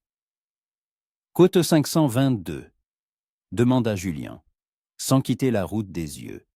« Côte 523, sire » avoua honnêtement Annabelle. « Côte 524, mai » il lui serra la main. « Côte 525, c'est l'Écosse, où il se marierait, où il deviendrait né mari et femme. » « Et si père envoie des gens à notre poursuite » demanda doucement Annabelle. « Le temps qu'il découvre ton absence, nous serons trop loin. » Julien lui jeta un regard rapide. « Et une fois que nous serons mariés, il ne pourra rien faire. Tu seras ma femme, et la loi sera de notre côté. La loi peut-être, mais pas la société, pas sa famille. » Annabelle s'adossa au siège, regardant le ciel gris. Quelque part là-bas, à Willowbrook, Philippe devait être arrivé. Il l'attendait. Son père commençait à s'inquiéter. Peut-être avait-il déjà envoyé quelqu'un chez le vicaire pour savoir où elle était. Peut-être que Thomas avait déjà dit la vérité. Elle imagina le visage de son père. La colère, la déception, la douleur. Il ne lui pardonnerait jamais. Elle le savait. Sir Walter Fairchild était un homme fier, inflexible. Une fille qui s'enfuit avec un régisseur, déshonorant la famille. Pour lui, c'était impardonnable. « Tu regrettes ?» La voix de Julien la ramena au présent. Annabelle se tourna vers lui, regardant son profil acéré, ses mains fortes tenant les rênes, ses lèvres qu'il avait embrassées si tendrement. « Côte Saint-Anse » dit-elle. « Côte Saint-Gouin. » Julien ralentit les chevaux, arrêta la voiture sur le bas-côté, sous un orme touffu qui les abritait de la pluie. Il se tourna vers elle, prit son visage entre ses mains. « Côte Quintogouche, promit-il, côte 103 sois. » Et il l'embrassa, longuement, profondément, sans se cacher, sans se dissimuler. Le baiser de gens libres qui n'avaient plus besoin de se cacher. Quand ils se séparèrent, Annabelle souriait à travers ses larmes. « Côte 634, » dit-elle. « Côte 135. » Le soir, ils atteignirent l'auberge du Cheval Blanc, dans une petite ville à la frontière du Yorkshire et de Durham. La pluie avait cessé, mais les routes étaient boueuses et les chevaux fatigués. Julien aida Annabelle à descendre. Et ils entrèrent dans la salle commune, chaude et enfumée, où flottaient des odeurs de viande rôtie, de bière et de laine humide. L'aubergiste, un homme corpulent au visage rouge et au tablier blanc, les jaugea d'un regard expert. « Bonsoir, vous cherchez une chambre ?»« 2 chambres, » dit Julien, et Annabelle ressentit une vague de gratitude pour sa délicatesse. Il n'était pas encore marié. Il n'allait pas la compromettre plus qu'il ne l'avait déjà fait. 2 chambres, l'aubergiste hocha la tête. Côte 539. Côte 539, répondit Julien sans hésiter. Le mensonge venait facilement. Annabelle s'étonna de la rapidité avec laquelle ils avaient tous deux appris à tromper. Leurs chambres étaient au premier étage, petites mais propres.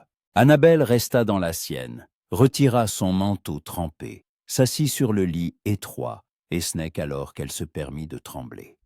Qu'avait-elle fait?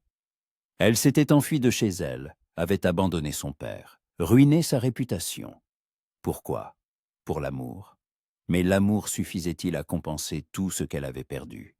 On frappa à la porte. Containement la voix de Julien. Annabelle ouvrit et il entra, tenant un plateau avec de la nourriture, du pain, du fromage, du poulet rôti, une chope de bière. « Que tu compteras ?» dit-il en posant le plateau sur une petite table. « Que tu inquiètes ?» Annabelle n'avait pas faim, mais elle se força à prendre un morceau de pain. Julien s'assit en face d'elle, l'observant avec inquiétude. « dit-il doucement. Annabelle posa le pain.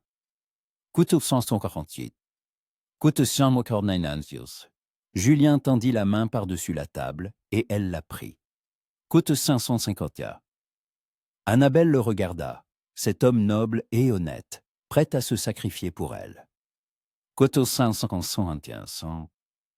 Dit-elle fermement. Julien porta sa main à ses lèvres, lui baisa les phalanges. Murmura-t-il en Annabelle sourit. Ils restèrent ainsi longtemps, se tenant la main, jusqu'à ce que les bougies commencent à fondre et que la fatigue l'emporte. Julien se retira dans sa chambre après un baiser d'adieu tendre, presque chaste. « Bonne nuit, mon amour, » murmura-t-il.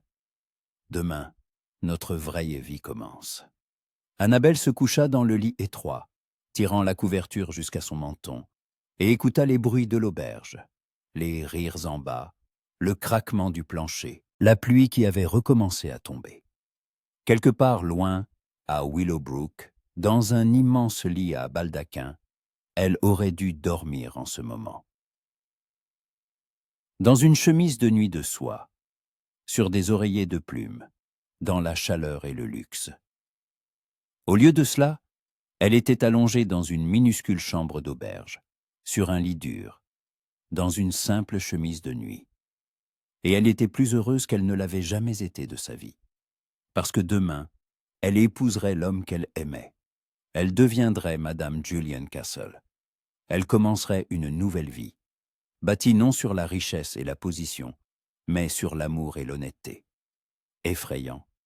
Oui, cela en valait-il la peine? Absolument. Annabelle ferma les yeux, serrant contre son cœur le médaillon de sa mère.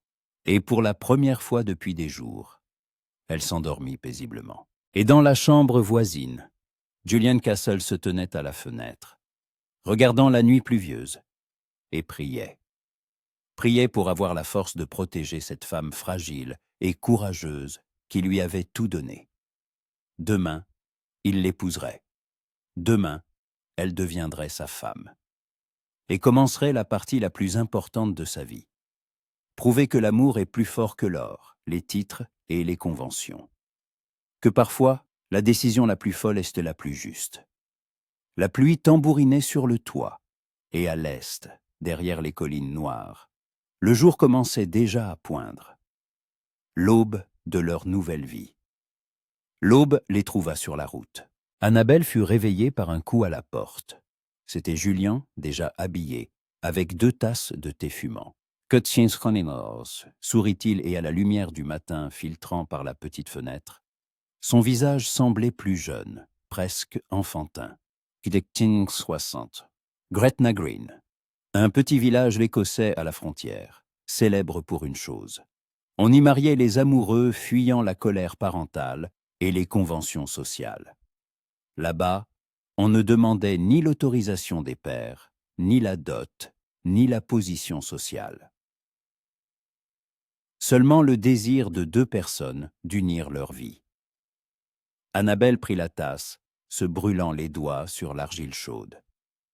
Alors, dans quelques heures, je serai ta femme. Si tu le veux toujours. Julien s'assit sur le bord du lit, et l'inquiétude se lisait dans ses yeux. Et là, j'ai réfléchi toute la nuit. Tu renonces à tout pour moi. La richesse, la position, le confort. Et moi, je ne peux t'offrir que toi-même, termina Annabelle, posant sa tasse et prenant son visage entre ses mains. Et c'est tout ce dont j'ai besoin. Cesse de douter, Julien. Nous avons franchi le point de non-retour, maintenant c'est droit devant. Il lui baisa la paume, fermant les yeux. Alors habillez-toi, Madame Castle. Nous avons un mariage aujourd'hui. Madame Castle, le nom qu'elle porterait jusqu'à la fin de sa vie.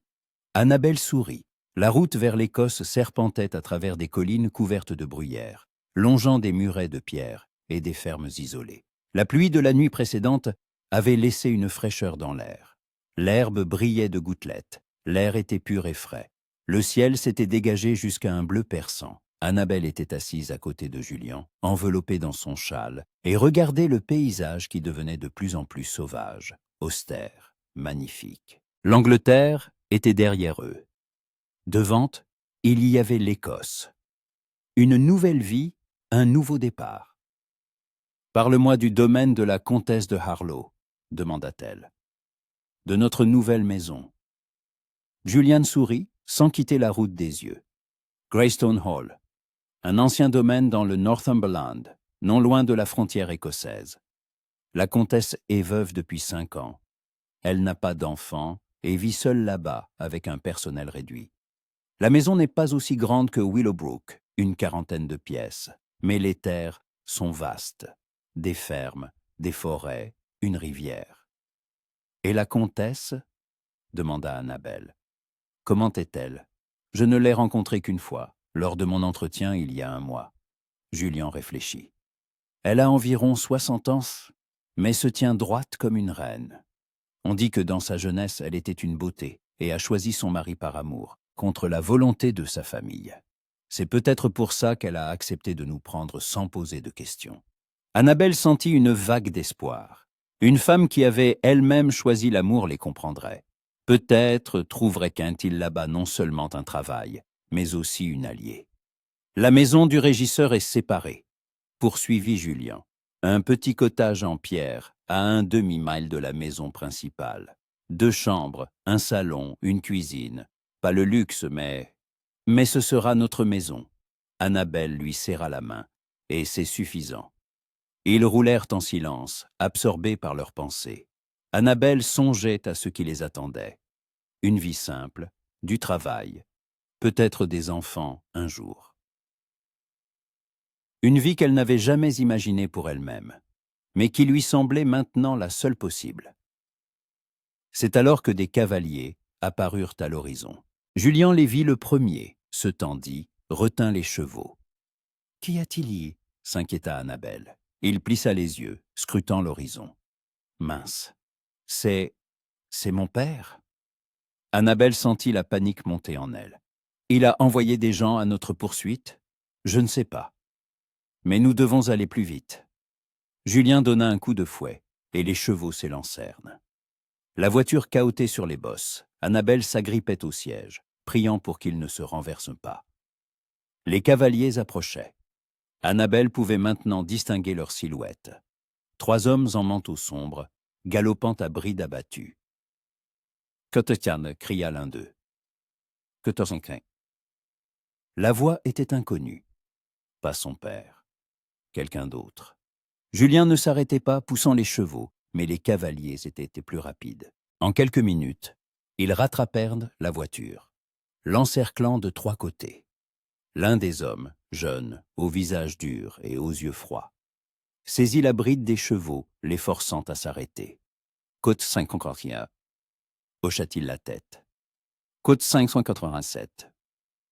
Annabelle le reconnut. Robert Greene, le fils d'un des métayers de son père, qui travaillait aux écuries de Willowbrook. Avec lui se trouvaient 2 autres employés du domaine.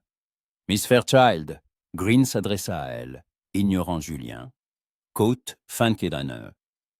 Côte Fanenansios Max, dit froidement d'Annabelle en relevant le menton. Côte 591. Côte 592 os, insiste à Greene. Côte 593. Côte 594 nacé. La voix de Juliane était dangereusement calme. Côte 595. Côte 586. Greene ricana. Côte 587. Côte 590. Annabelle se leva dans la voiture, bien que ses jambes tremblassent. Côte 529. Côte 610. Le deuxième cavalier, un vieux palefrenier nommé Wilson, parlait plus doucement. Quote 614 Philippe. Pauvre Philippe qui l'attendait hier, venu avec une bague et de l'espoir. Quote 602 Kir, murmura Annabelle. Quote 603 et quote 604 Ki. Greene descendit de cheval, s'avança vers la voiture, sur ordre de Sir Walter. Julien se plaça instantanément entre lui et Annabelle, un court fouet à la main. Un pas de plus, et vous le regretterez. Vous nous menacez? Ricana Greene. Nous sommes 3, vous êtes seul. Mais je me bats pour ce que j'aime, dit doucement Julien. Et vous?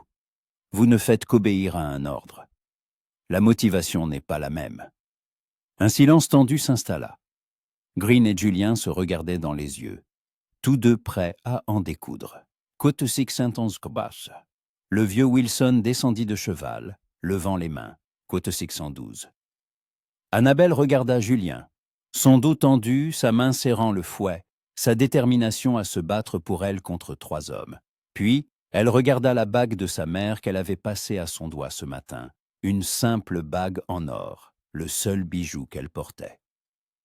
Côte 613, dit-elle fermement. Côte 614. Wilson soupira, secouant la tête. Côte 615, Guiche. Côte 616. Annabelle sentit les larmes monter, mais les retint. Côte 617. Côte 618 Yacht. Greene remonta sur son cheval. Côte 619 Yacht. Les mots la frappèrent Kémechet comme une gifle. Annabelle chancela, et Julien la rattrapa, la saignant de son bras. Murmura-t-elle. Que te citons aussi, car c'est une Greene cracha par terre, fit demi-tour. Que te citera de ce? Les 3 cavaliers repartirent au galop, laissant derrière eux un nuage de poussière. Annabelle les suivit du regard jusqu'à ce qu'ils disparaissent derrière une colline, puis s'affaissa lentement sur le siège, le visage entre les mains. Julien s'assit à côté d'elle, l'enlaça, la serra contre lui. Côte 623. Sa voix était rauque. Côte 624. Côte 625. Annabelle releva le visage. Les larmes coulaient sur ses joues, mais sa voix était ferme. Côte 626. Côte 627. Côte 628. Annabelle toucha son visage. Côte 629. Julien l'embrassa. Désespérément, tendrement, avec tout l'amour dont il était capable. Côte 630, dit-il quand ils se séparèrent. Côte 631. Gretna Green s'avéra être un minuscule village. Quelques maisons en pierre, une forge, une taverne et une petite église. Mais la forge était célèbre. Là, conformément aux lois écossaises, le forgeron pouvait célébrer des mariages, et ces unions étaient reconnues comme légales. Julien arrêta la voiture devant la forge. Un homme corpulent d'une 50aine d'années, avec une barbe grise et des yeux gris perçants, en sortit. Encore un couple de fugitifs? Il eut un sourire en coin, mais bienveillant. « Entrez, je suis Andrew McGregor. Je marie les gens depuis 30 ans. » À l'intérieur de la forge, il faisait chaud à cause du fourneau, et ça sentait le métal et le charbon. Mais dans un coin se trouvait un autel improvisé, une simple table en bois recouverte d'un tissu blanc, avec une croix et des bougies. « Vos noms ?» Andrew sortit d'un gros livre, l'ouvrit à une page blanche. « Quod 635 oie, répondit Julien. Quod 636, Quod 637. Andrew regarda autour de lui. « Quod 638 ah, avoua Julien. « Quod 639, cria Andrew. « Quod 643. Une femme apparut, le visage rond, les joues roses, les yeux bons. « Quod 640 est un liac, sourit-elle. « Quod 642. « Quod 643 tours. » Annabelle prit la main de Julien. « Quod 644 marche. » Andrew se plaça devant l'autel, ouvrit un livre de prières usé. La cérémonie fut simple, sans le faste des mariages anglais, sans orgue ni chœur, sans invités en soie et diamants. Seulement eux deux, le forgeron, sa femme et les mots qui l'Itiana y est leur vie. Julian Castle. La voix d'Andrew était solennelle. Que te kakiton que te sire. La voix de Julian ne trembla pas. Que te siati. Annabelle regarda Julian. Ses yeux bleus pleins d'amour, son visage fort, ses mains qui la tiendraient toute sa vie. Oui, je le veux. Les alliances, Julien fouilla dans sa poche et sortit 2 simples anneaux d'or, achetés dans la dernière ville, sans fioriture, mais authentiques. Il en passa un au doigt d'Annabelle et elle passa l'autre au sien. Le métal était chaud de son corps. « Quod 665, prononça solennellement Andrew. « Quod 650. » Julian attira Annabelle à lui et l'embrassa, longuement, tendrement, comme un mari embrasse sa femme. Et Annabelle l'enlaça, sentant quelque chose de merveilleux s'épanouir en elle. Elle était mariée. Madame Julian Castle. Plus Miss Fairchild avec son immense dot, mais la simple femme d'un régisseur. Et elle était plus heureuse que jamais. Ils passèrent leur première nuit en tant que mari et femme dans une petite auberge de Gretna Green. La chambre était modeste, un lit étroit, une simple commode, une cruche d'idiot pour la toilette. Mais pour Annabelle, elle semblait un palais. Julien fut tendre, patient, attentionné. Ils prirent leur temps, se découvrant à la lueur des bougies, apprenant à être mari et femme non seulement en parole, mais aussi dans l'intimité.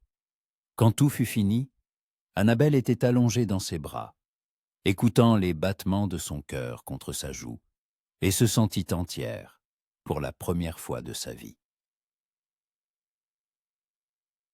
Côte 53, murmura Julien dans ses cheveux. Côte 654 Ashwa. Annabelle releva la tête, l'embrassa sur le menton. Bien que tout cela ne ressemble en rien à la façon dont j'imaginais mon mariage quand j'étais enfant. Qu'imaginais-tu? Une grande église, une robe blanche avec une longue traîne, des fleurs, des centaines de fleurs, des invités dans leurs plus beaux atours, un orchestre, un festin qui dure jusqu'au matin. Elle eut un petit rire. Des rêves de jeune fille stupide. Pardonne-moi de ne pas pouvoir te donner ça. Julien toucha son visage. Ne demande pas pardon. Annabelle attrapa sa main, lui baisa la paume. Ce que nous avons eu aujourd'hui était vrai, sincère, et c'est plus important que n'importe quel faste. Ils restèrent allongés en silence, écoutant le bruit du vent à l'extérieur. Code 662, oh si, appela Annabelle. Code 663, Code 664 bâche, l'interrompit Julien. Matishai Natsinengi. Pour la première fois de ma vie, je me réveille avec de l'espoir, et non avec un vide. Et cela vaut tous les problèmes du monde. Annabelle se serra plus fort contre lui, enfouissant son visage dans son épaule. Demain, il partirait pour le Northumberland, pour Greystone Hall.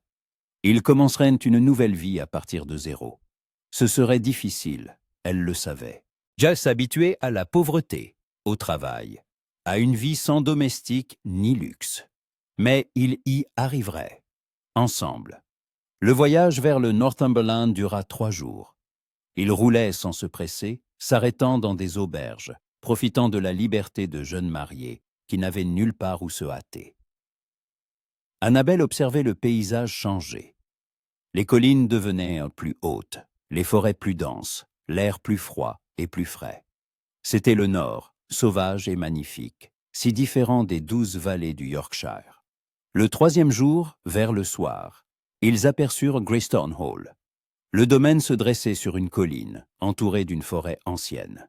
La maison principale était en pierre grise, austère et majestueuse, avec des tours aux angles et des fenêtres étroites, plus un château qu'un manoir. Autour s'étendaient les terres, des champs, des prairies, et au loin, une rivière scintillait. Le voilà. Julien arrêta la voiture. Notre nouvelle maison.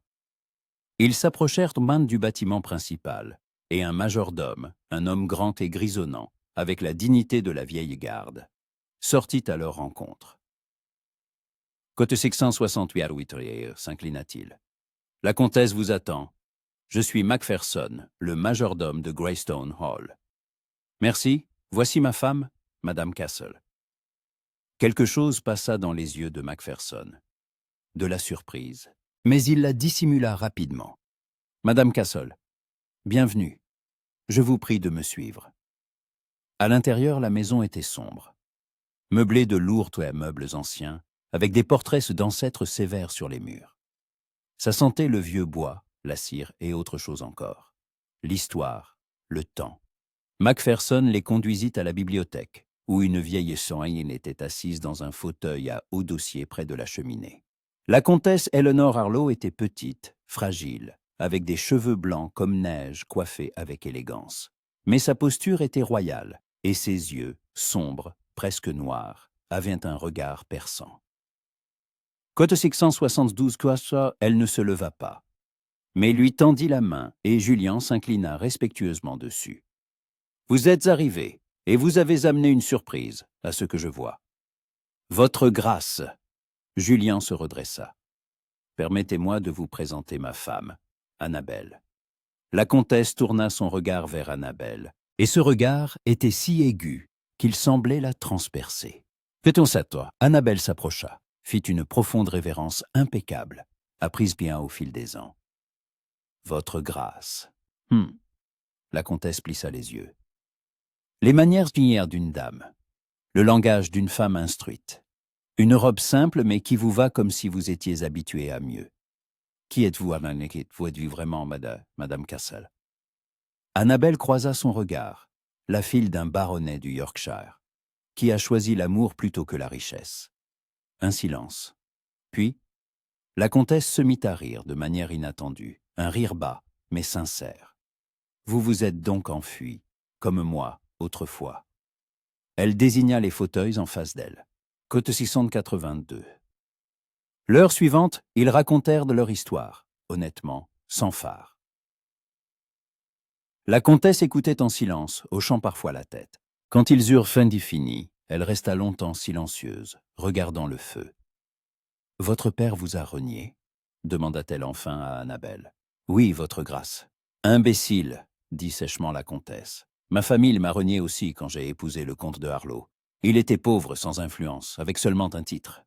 Il voulait que j'épouse un duc, mais j'aimais James, et je ne l'ai jamais regretté, même quand nous vivions dans ce château battu par les vents, comptant chaque sou. » Elle se tourna vers eux, et il y avait de la compréhension dans ses yeux.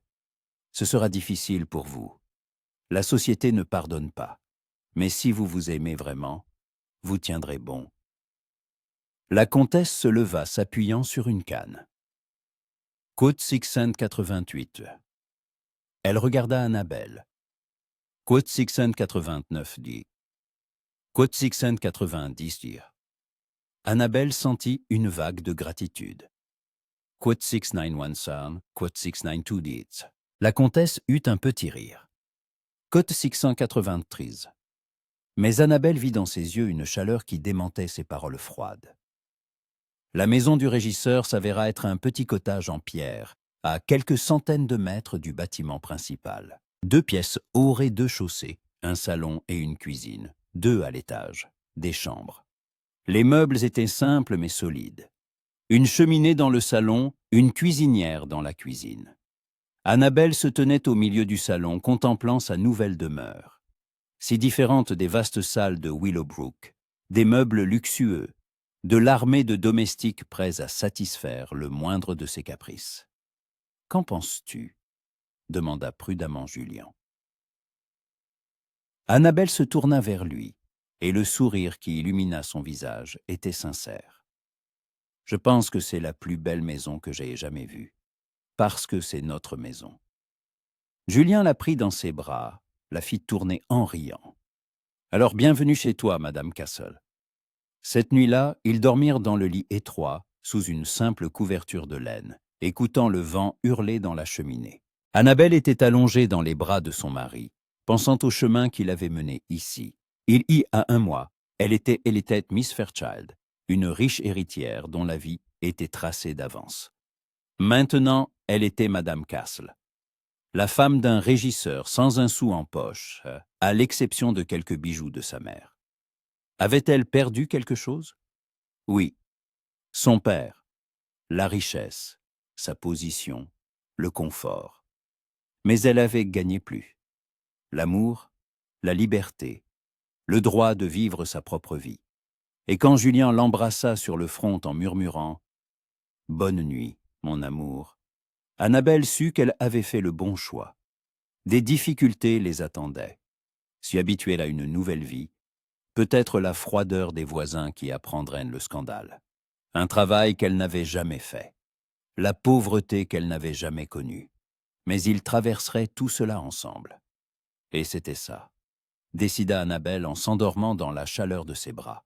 Le vrai bonheur. Octobre teinta les collines du Northumberland d'or et de pourpre. Annabelle se tenait à la fenêtre du cottage, observant le vent d'automne arracher les dernières feuilles des chênes, et songeait à quel point sa vie avait changé en 5 mois. 5 mois plus tôt, elle était Miss Fairchild, qui n'avait jamais tenu une casserole, lavé du linge ou raccommodé sa propre robe. Maintenant, ses mains, autrefois impeccablement soignées, étaient couvertes de petites coupures de cuisine et de callosités dues au travail dans le jardin. Ses robes, seulement 4, qu'elle avait retouchées à partir de celles qu'elle avait apportées, étaient simples, en coton et en laine résistant, sans ornement. Elle se coiffait elle-même, en une simple tresse ou un chignon. Mais quand Annabelle regardait son reflet dans le petit miroir au-dessus du lavabo, elle ne voyait pas une dame déchue, mais une femme heureuse. Parce que chaque matin, elle se réveillait dans les bras de l'homme qu'elle aimait. Chaque soir, il s'asseyait calmement près du feu, se lisant des livres à voix haute, ou profitant simplement du silence et de leur proximité. Chaque jour était rempli de joie simple. Le pain frais qu'elle avait appris à faire, le sourire de Julien quand il revenait des fermes, les promenades dans la forêt d'automne, à la recherche de champignons et de noix. La vie était dure. Mais elle était réelle. Bella. La voix de Julien venait d'en bas, Cote 49. Annabelle sourit en descendant le petit escalier. Julien était près de la cuisinière, une vision qui lui semblait encore surprenante. Un duc de son ancien monde ne se serait jamais approché d'une cuisine. Mais Julien n'avait pas honte d'aider sa femme. Il avait appris à cuisiner des plats simples, à allumer le four, même à laver ses propres chemises. « Du porridge », dit-il en posant 2 assiettes sur la table, avec le miel que la comtesse a envoyé, et des pommes de notre jardin. Notre jardin. Un petit lopin de terre derrière le cottage, où poussaient des pommiers, des groseilliers et des rangées de légumes. Annabelle s'en occupait elle-même, et la fierté qu'elle ressentait en récoltant ses propres produits était plus forte que n'importe quel compliment reçu lors d'un bal. Ils mangèrent en silence, puis Julien prit sa main par-dessus la table. « Aujourd'hui, la comtesse veut te voir après-midi. Elle a dit que c'était important. Sais-tu de quoi il s'agit? Non, mais elle était agitée. Autant que la comtesse de Harlow peut l'être. Il y eut un petit rire. Au fil des mois, la comtesse était devenue presque comme une famille pour eux. Elle avait engagé Annabelle comme dame de compagnie, officiellement avec un salaire de 20 livres par an. Annabelle lui faisait la lecture, l'aidait avec sa correspondance, lui tenait compagnie pour le thé. Mais surtout, elle parlait. De la vie, de l'amour, du prix des choix. La comtesse Éléanore racontait son propre mariage, comment elle s'était enfuie avec un comte sans fortune, comment sa famille l'avait reniée, comment ils avaient vécu dans la misère les premières années, mais avaient été heureux. Comment le comte était mort 10 ans plus tôt, la laissant seule dans cette grande maison avec ses souvenirs. « Tu me rappelles la jeune femme que j'étais », disait-elle à Annabelle.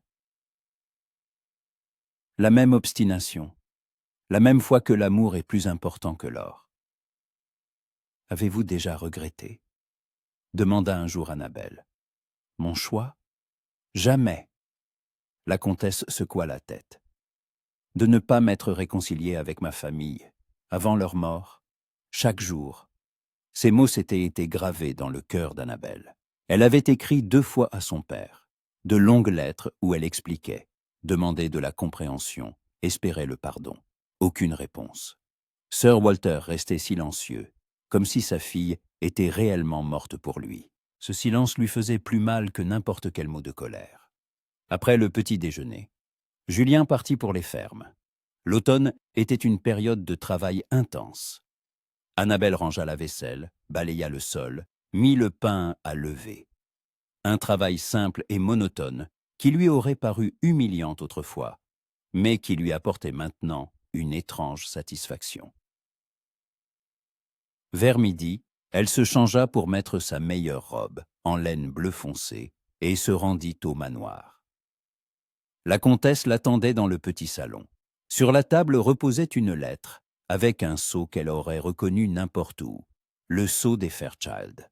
Son cœur se serra. Code 710. Code 711.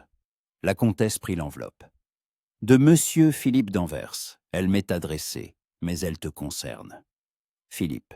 Annabelle n'avait pas entendu ce nom depuis des mois. Code 713. La comtesse ouvrit la lettre. Code 711, elle leva les yeux. Code 711. Annabelle ferma les yeux, sentant le passé qu'elle avait fui la rattraper. Je ne veux pas le voir. Je comprends, dit doucement la comtesse. Mais ma chère, peut-être devrais-tu. Il apporte des nouvelles de ton père. Sir Walter est malade. Le monde s'arrêta. Cote 719, murmura Annabelle. Cote 720, cote 770. La comtesse chercha ses mots. Cote 722. Annabelle se leva, s'approcha de la fenêtre. Son père était malade, peut-être mourant, et elle était ici, à des centaines de miles, coupée de lui par sa propre fierté et par son choix. Qui m'y ici? Que dois-je faire? Sa voix tremblait. C'est à toi de décider, ma chère. La comtesse se leva, posa une main sur son épaule. Mais je te dirai une chose. Je n'ai pas pardonné à ma famille avant leur mort, et c'est le seul regret de ma vie. Ne commets pas la même erreur. Le soir, Annabelle raconta tout à Julien. Je ne sais pas quoi faire. Il m'a renié. Mais s'il est vraiment malade, tu dois voir d'Anvers, dit fermement Julien.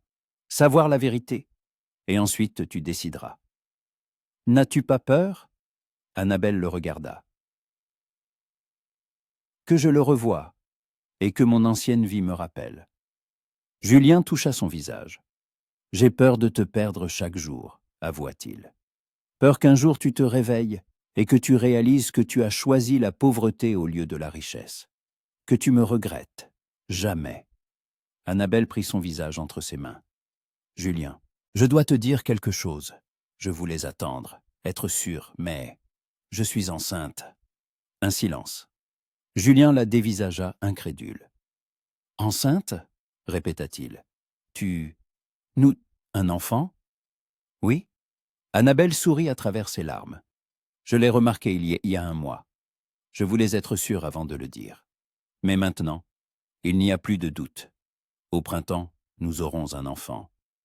Julien laissa échapper un son, entre le rire et le sanglot, et l'embrassa avec une joie désespérée. « Côte 739 sauces », répétait-il. « Côte 740 was ». Annabelle se blottit contre lui. « Côte 742 ». Ils restèrent assis près du feu jusqu'à tard dans la nuit, rêvant de l'enfant qui grandirait dans ce petit cottage, dans l'amour et l'honnêteté. Et Annabelle sut que, quelle que soit la difficulté de la rencontre avec Philippe, elle tiendrait bon, parce qu'elle avait maintenant tout ce pourquoi il valait la peine de vivre. Philippe Danvers arrive le surlendemain à midi. Annabelle le reçut dans le petit salon de Greystone Hall. Il semblait plus âgé. Son visage s'était creusé et il y avait des ombres sous ses yeux. « Qu'est-ce cette rille ?» Il s'interrompit. « Pardon, Madame Castle, Monsieur Danvers. Merci d'être venu de si loin. » Ils s'assirent dans un silence gêné. Enfin, Philippe parla. « Que cette écranise ?»« Que cette 37 répondit simplement Annabelle. « Que 748 ya ?» dit-il sincèrement. « Que 749 ça ?» Il eut un sourire amer. « Que 750 ?» « Que 750 et un que 752 ça ?» Philippe s'adossa à son fauteuil. « Je l'ai compris, vous avez fait le bon choix, pour nous deux. »« Parlez-moi de mon père ?» demanda-t-elle. « Quelle est sa maladie ?» Philippe s'assombrit. « Que 705 ?» Annabelle ferma les yeux, imaginant son père, fort et énergique, cloué au lit, impuissant. « Que 77 ?» « Que 700 ?» Philippe se pencha en avant. « Que 759 ?» « Que 760 ?» Philippe resta silencieux un long moment. Côte 761. Cette nuit-là, Annabelle et Julien parlèrent jusqu'à l'aube. Côte 7628, décida Annabelle. Côte 773. Côte 764, demanda doucement Julien. Annabelle prit sa main et la posa sur son ventre. Côte 765. Il l'embrassa. Alors vas-y et reviens-moi. Toujours. Promit Annabelle. Le voyage jusqu'à Willowbrook dura 2 jours. Quand la voiture entra dans l'allée, Annabelle retint son souffle. La maison, le parc, tout semblait inchangé. Hamden l'accueillit à la porte. « Que 768 se corrigea-t-il. « Que 769, que 793, que 799, dit fermement le majordome. « Que 708. » Elle monta l'escalier familier, s'arrêta devant la porte de son père, puis frappa doucement. La voix était faible mais reconnaissable. Son père était alité, le côté gauche de son visage affaissé. Mais ses yeux la regardaient, clairs et vifs. Elle y vit le choc, la colère, et autre chose. Quelque chose qui ressemblait à du soulagement. « Côte 774 batch », murmura Annabelle en s'approchant. « Je suis venu dès que j'ai su. » Il garda le silence, luttant visiblement entre sa fierté et son amour. « Tu... » Le mot sortit avec difficulté. « Tu es revenu. »« Pas pour longtemps, » dit honnêtement Annabelle. « Pour te voir, pour te demander pardon de t'avoir fait souffrir, mais pas pour mon choix. » Quelque chose passa dans ses yeux. Il... Castle. Chaque mot était un effort. « Te traite-t-il bien ? » « Mieux que quiconque dans ma vie. » Annabelle prit sa main valide. « Il m'aime s'il m'aime, père. Pas ma fortune, ni ma position. Moi, comme tu as aimé mère. » Sir Walter ferma les yeux, et une larme roula sur sa joue. « Ta mère. » Il rouvrit les yeux. Elle m'a choisi contre la volonté de son père. J'avais oublié ça. Oublié que nous aussi nous étions comme vous.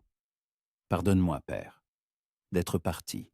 Mais je ne pouvais pas vivre la vie que tu avais choisie pour moi. Je sais, souffla-t-il. Maintenant, je sais. Ils restèrent assis en silence, se tenant la main. Puis son père serra faiblement ses doigts.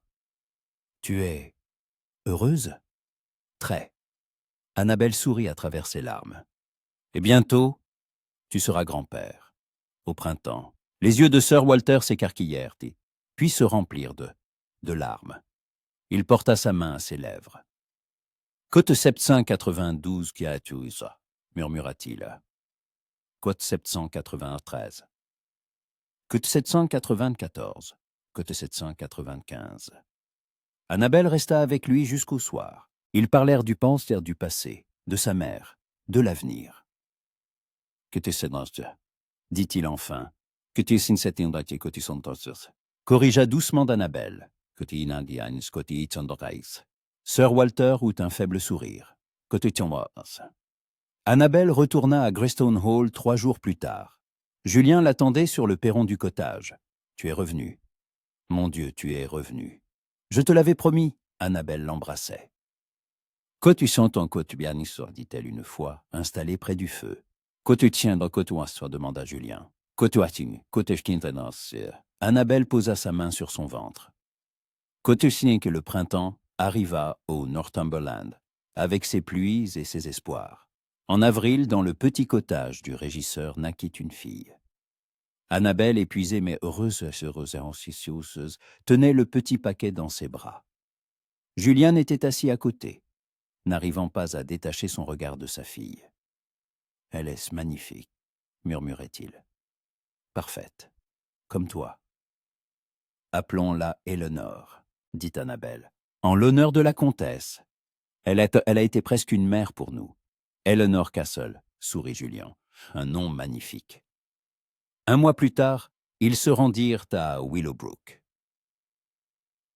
Sir Walter était toujours dans son fauteuil roulant, mais quand ils lui présentèrent sa petite fille, son visage s'illumina. Il tenait la minuscule Éléonore dans son bras valide, et des larmes coulaient sur ses joues. « Cotostiton-Satnoir » articula-t-il difficilement. « Cotouet. » Annabelle et Julien échangèrent un regard. Ce n'était pas un pardon complet, mais c'était un début. Un pont entre le passé et le présent, entre la fierté et l'amour. Sir Walter réintégra Annabelle dans son testament, non comme unique héritière, mais assez pour assurer une dot et une éducation à sa petite-fille. Il ne devint jamais proche de Julien, mais il le respectait. Pour avoir rendu sa fille heureuse. Les années passèrent. Annabelle et Julien vécurent dans leur petit cottage, élevant Éléonore, puis un fils, James, né 2 ans plus tard. Julien devint l'un des meilleurs régisseurs du Northumberland. Annabelle tenait sa modeste maison, aidait son mari, élevait ses enfants, s'occupait de son jardin. Leur vie n'était pas luxueuse. Ils portaient des vêtements simples, économisaient chaque sou, travaillaient de l'aube au crépuscule. Mais le soir, assis près du feu, les enfants dormant à l'étage, Annabelle savait qu'elle avait fait le bon choix, car l'amour qu'elle avait trouvé valait plus que toutes les richesses, car la vie qu'elle avait construite était la sienne. Car lorsque Julien la regardait comme si elle était son monde, Annabelle se sentait plus riche que n'importe quelle duchesse. Et bien des années plus tard, alors qu'elle était allongée dans ce même lit étroit, vieille, et les cheveux gris, entourée de ses enfants et petits-enfants, Julien lui tenait la main et murmurait. Côte 819. Et Annabelle, Madame Castle, anciennement Miss Fairchild, souriait et répondait en murmurant. Ainsi se termina l'histoire de la jeune fille, qui choisit l'amour plutôt que la richesse, la liberté, plutôt qu'une cage dorée. Et elle vécut heureuse jusqu'à la fin de ses jours, parce que le bonheur ne se mesure pas en argent. Il se mesure en amour.